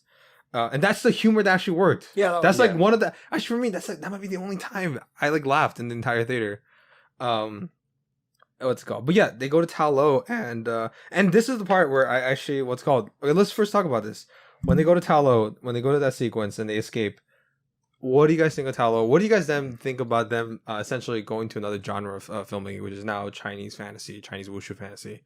I thought it worked. Yeah, I think I kind of explained it earlier. I do like the visuals and I like the weird animals and shit, but I just feel like maybe they could have had a little more time there to fully establish it. Yeah, I think that's fair. I think again my comparison to Black Panther, where it's like I know it's very different. Yeah, well, but, Black like, Panther, like, You live there. Yeah, it's in Wakanda. Yeah, but I felt like that was a lot of like they were building out this world, and he really kind of took its time more, and they could because the whole movie Is in almost Wakanda. takes place there. But at this point, I was like, yeah, it does feel a little rushed over. Where like they're saying like we have these awesome cities, and we have all this crazy tech that was like fuck you regular Earth realm, like our shit was so much better, and then it's like where is it? Like, I don't know. I was like, this is fine. They just had dragon scale stabs. Yeah, And which is cool cool. lions. yeah, which is really cool. I was like, that's cool. And I'm thinking like in a sequel, because like for me, I kind of didn't Yeah. want them to explore more in this film Mhm. because one, I didn't want the pacing to get dragged down. yeah, Because that's the thing with world building, you do drag down pacing, and it's kind of like the sacrifice you make. yeah. If this was like a non-Marvel film, 3 hours, probably Yeah, would've been we great. don't want to get Aquaman where they decide to explore like But 8 actually, different worlds. I'm okay with that because that film was like so balls to the wall. That's like Fast and Furious done right. So it's like so balls to the wall, crazy and wild, and Yeah. James Wan The- just jerking himself There was a off. lot that I liked in Aquaman too, but this is stuff where it's just like, I want oof, more this than is too Aquaman much. too. You know what I mean? I don't go to Aquaman expecting great films. I just expect wild James Wan shit. But yeah, no, this I think the introduction of the world was really cool, very like enchanting. It was cool. And they'll Some- expand upon it. Some of the effects didn't work as well again, but I think that was I don't really know what that was, but it just There was a couple quite of like, work. which one was it? There was like one specific animal that looked Which one? bad. There was I don't the remember which one. was there it was a the nine, there was a horses thing? like Was it the Gumio, horses? the nine-tailed fox. There was the horses. The There nine-tailed was a- fox didn't look that great to me. Maybe it's that's what it just was. just the foxes don't work. Listen to the Green Knight episode. Yeah. I don't know why it's so hard to make a fox look real. What's it called? But it was 'cause cool you're- seeing the Ninetales though, because I was like, oh, that's cool. Not just because of the Pokemon, but because I know that's based off of like an actual legend. So like Yeah. that's cool. And then that the no face, the horse. Oh, and then you have the tigers. yeah, Which I actually liked. I actually Tigers Hey, are I thought lions. those were Yeah, fucking tigers are awesome. cool. Yeah. So like Yeah. I'm excited in a sequel where if they The it's tigers like, were the Yeah, lions. I Or definitely want to lions. see Or- this. Is it lions? It should be lions. They right? look like lions. I mean, Yeah, they don't I have think- stripes, so I don't know. Well, then Yeah, again, they're not real lions. creatures, They right? weren't tigers. They're They were lions. Or Talo tiger lions. They're ligers. Yeah, what's it called? No, I was okay with it now exploring because a sequel and whatever, and also too because I think I got enough of it because I just wanted to get to the final conflict. Yeah. And but the thing that really kicked off that sequence for me was I'm gonna if you guys want to talk about it, I'm just kind of gonna brush over they trained and whatever standard Yeah. training sequence. I did like. I do want to talk about his aunt for a second. Oh, Michelle I li- Yeoh. Yeah, I liked her a lot, and I liked his scene with her Yeah. where they were training together. She was awesome. I really liked that fight scene. It was very graceful on Yeah, her part. yes. Like I liked it a lot. And you even see it's like he's trying to adapt. Like he's trying to remember his training his mom gave him as a kid. Yeah, Which is like, Yeah. yeah, more which with is the- aggressive in the same way that his father fought his mom in the beginning, yeah. and then you could see him starting to accept more of his Mother's mother's teaching. influence, Yeah. which is cool. Yeah, really cool. I like that they didn't just. It could have very easily just like felt like I don't know a bit like with the arrow scenes with Katie? Awkwafina, yeah, with Katie's character where it's like, oh, now she's upgraded arrows, which I think that was a little bit like How she like made such a vital shot. But to yeah, be that fair- was a little sketchy for me. But like, to be fair, that target is super fucking big. yeah, yes, that's true. Yeah, Yes, that's that is true. It's not So I like think it's small. Yeah, that's why I think I gave it more of a pass because like if it had been like she gotta hit him right in the eye and like I she shot could him have in the fucking eye. made that shot. I did bow and arrow as a kid. Yeah. And it's smaller shit. But You know what I mean? but no, I did like that. Again, it harkened back to the training his mother gave him and stuff. That like that's why he was able to kind of adapt to it much easier and quicker, and that's why he kind of his where he's drawing his strength and stuff, which I liked. Yeah, And it was then- cool. And that part was cool. Yeah, and then and the weapons and dragon skills. We all talked about that. Oh, yeah. and the bow and arrow guy, he's from Kung Fu Hustle. Yes, isn't he? he's the landlord. Yeah, Yeah, he's the yeah. landlord. I was Mhm. like, hey, It wa- nice, see that dude out It's here. like- it won't make me sad because like, oh man, you got old. I was like, I got sad. Yeah, a and little then bit. he I was fucking like, dies. yeah, yes. I I'm was so like- sad I was because like, I wanted damn in it, the man. sequel. Yeah, I was Well, like, maybe in the sequel, it's his wife. oh, dude, that'd be hilarious. That would be That'd be fucking awesome. awesome. Okay, so I know before I get into my opinion on that, I'm curious on your opinion because based on our conversations outside, it seems like you guys have very strong feelings towards the last third of the sequence when they kind of go Chinese fantasy. Yes. Okay, so Blake, It's you want to not go first? so much the Chinese Okay. fantasy, I'll say. No, okay. Yeah. Here's what I don't like. I like all the stuff with Shang Chi and Tony Leung. I like that a lot. In Okay. fact, my favorite fight scene, even though it's not like crazy or anything, is them prior to Shang Chi being thrown into the ocean because it just holds a lot of emotional weight. He's just saying like, he's like, Dad, I've listened to you for so long. I had to get away from you. Now you're back. I want to accept you, but I fucking can't. Stop, or I'm gonna fucking kill you. And it's just this emotional fight. Then he gets thrown in the water, and then they continue their fight after he awakens the dragon. And I'm okay with this too. When they're fighting before, Tony Leung can finish his mission. But then he does, and it becomes. It's all very personable, and they have a great moment. And obviously, Tony Leung dies. And I think that's all great. But then it just keeps going on, and like dragon fight and all this crazy shit. And I'm like, to me, the story has already been resolved.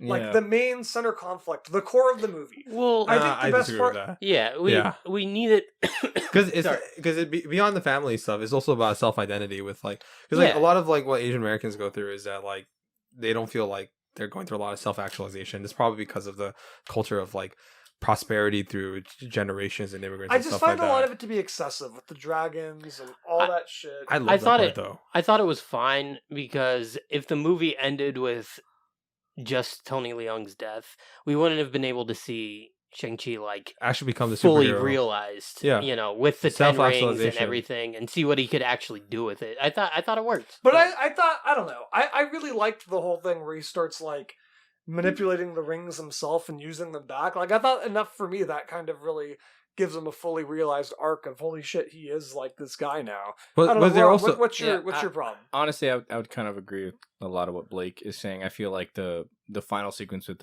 I think just the regular dragon was fine. Him like coming out and everything and helping, and then like the dark creature thing. That's well in the darkness. yeah. That started again. We're starting to feel more excessive. Where I was like, oh man, like I know the sequence is gonna go on for a while, and it just I was like not that into it. And I do agree. Like once he kind of took a hold of the rings and he was doing that, like maybe if he defeated it like a little different. I don't know. I can't really say like. Well, I don't know. I think he if I defeated can it just- the best way possible. Yeah, because I mean, if you just punch this He kid, blew it up. yeah, he blew Yeah. it up. That was great. Yeah, Okay, so- I did like that though. I did like his final move where he was just like, I just imagine the rings just like Circling spinning and like shit, a yeah. fucking blender inside of it. And now he has a better God. he has a better mastery of the rings than his dad because now he's using his mother's techniques, right? Yeah. Because like Yeah. it's like even with the color change, like his was purple. We're going to Shang-Chi, which I think was a beautiful moment, by the way, where like Yeah, when the rings went back to the rings went to Shang-Chi where he handed it back because they were setting off that plot point. And by the way, his death scene was great because like I actually think better than the Killmonger scene, even though I really liked it. I don't know but about that. I think so. You know why? Because like it's visual storytelling, and compared to that one, this is mostly dialogue in that sense and bad CGI. I don't know. But then 'cause the reason I like Oh the wait, but let me hear me Killmonger- out. Hear me out on this because like it's like because as he dies, it's like the whole life flashes before in your eye, uh-huh. and the life that he flashed before your eye, his eyes was all the moments he spent with his son, Yeah. right? Yeah. And it was like whether it's like the head touching or like him.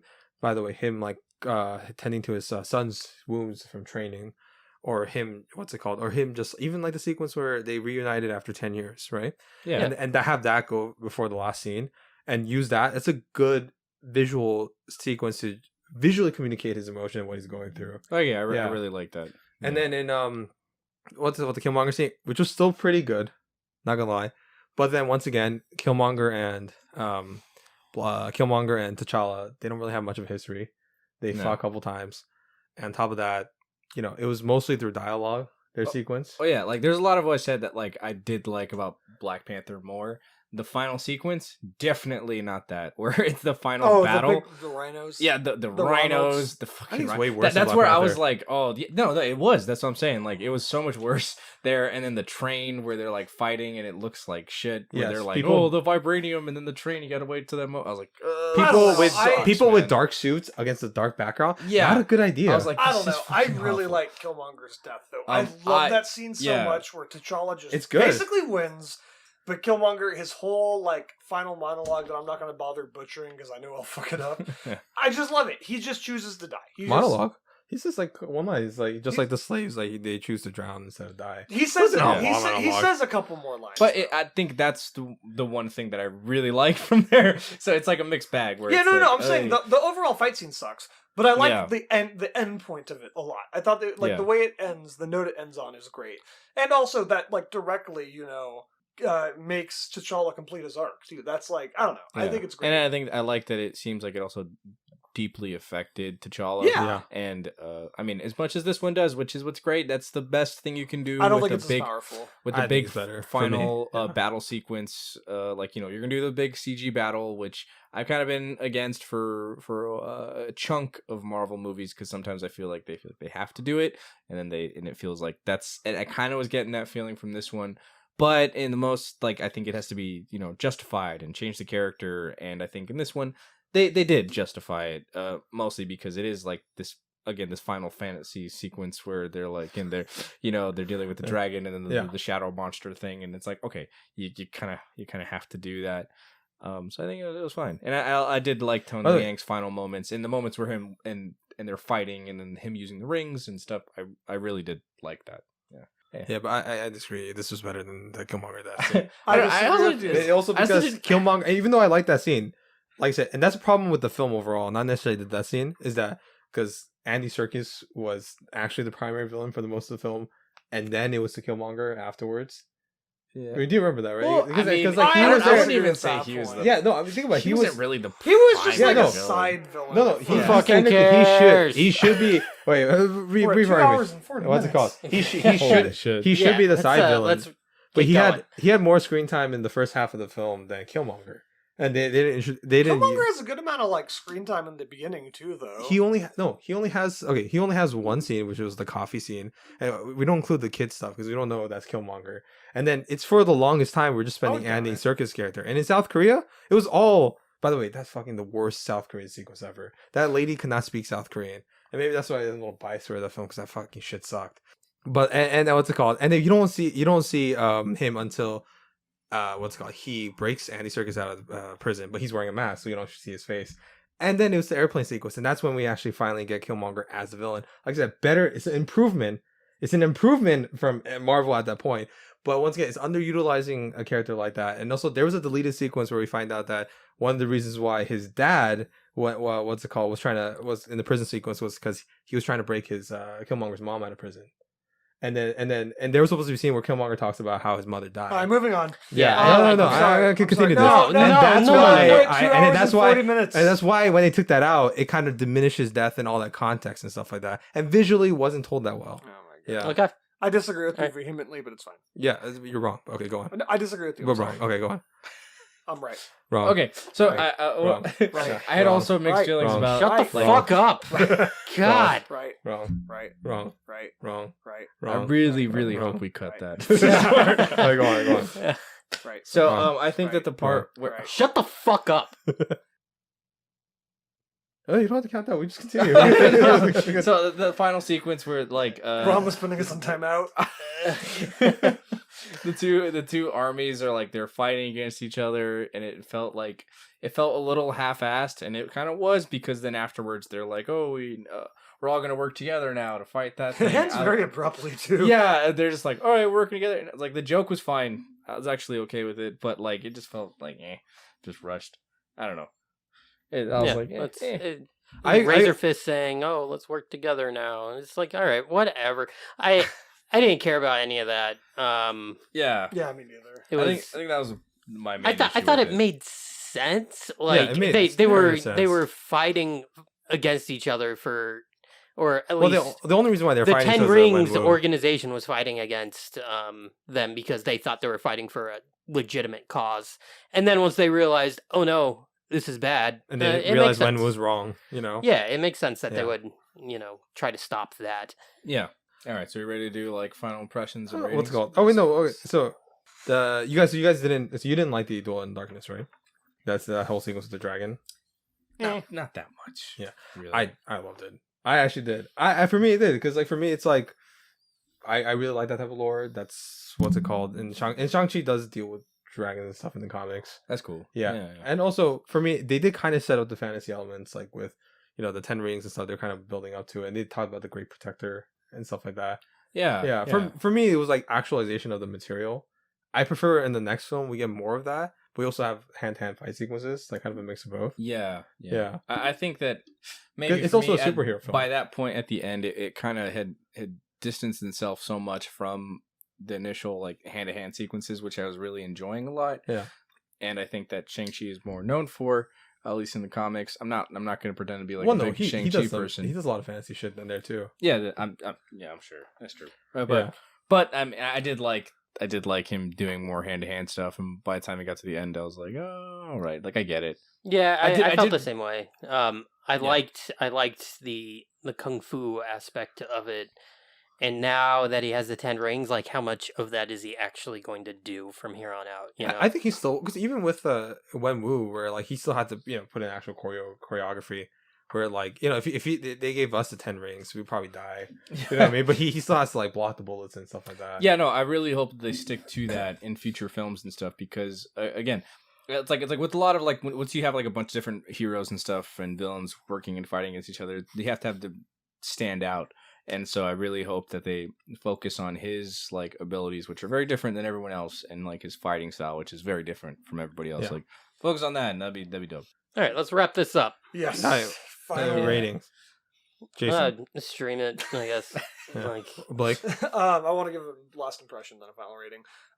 Like I said, there's a lot I like, there's a lot I don't like. I do think that the general core of the movie works for me. Tony Leung fucking kills it, obviously.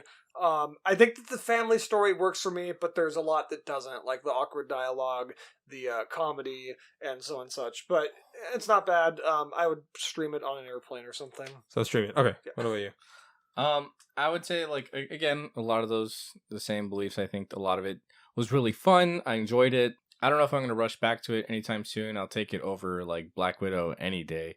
I would say like I'd put it somewhere around the middle pack for like Marvel movies. I don't know what's above streaming. I forget. It's above. Well, no, above streaming is on the shelf. On the shelf.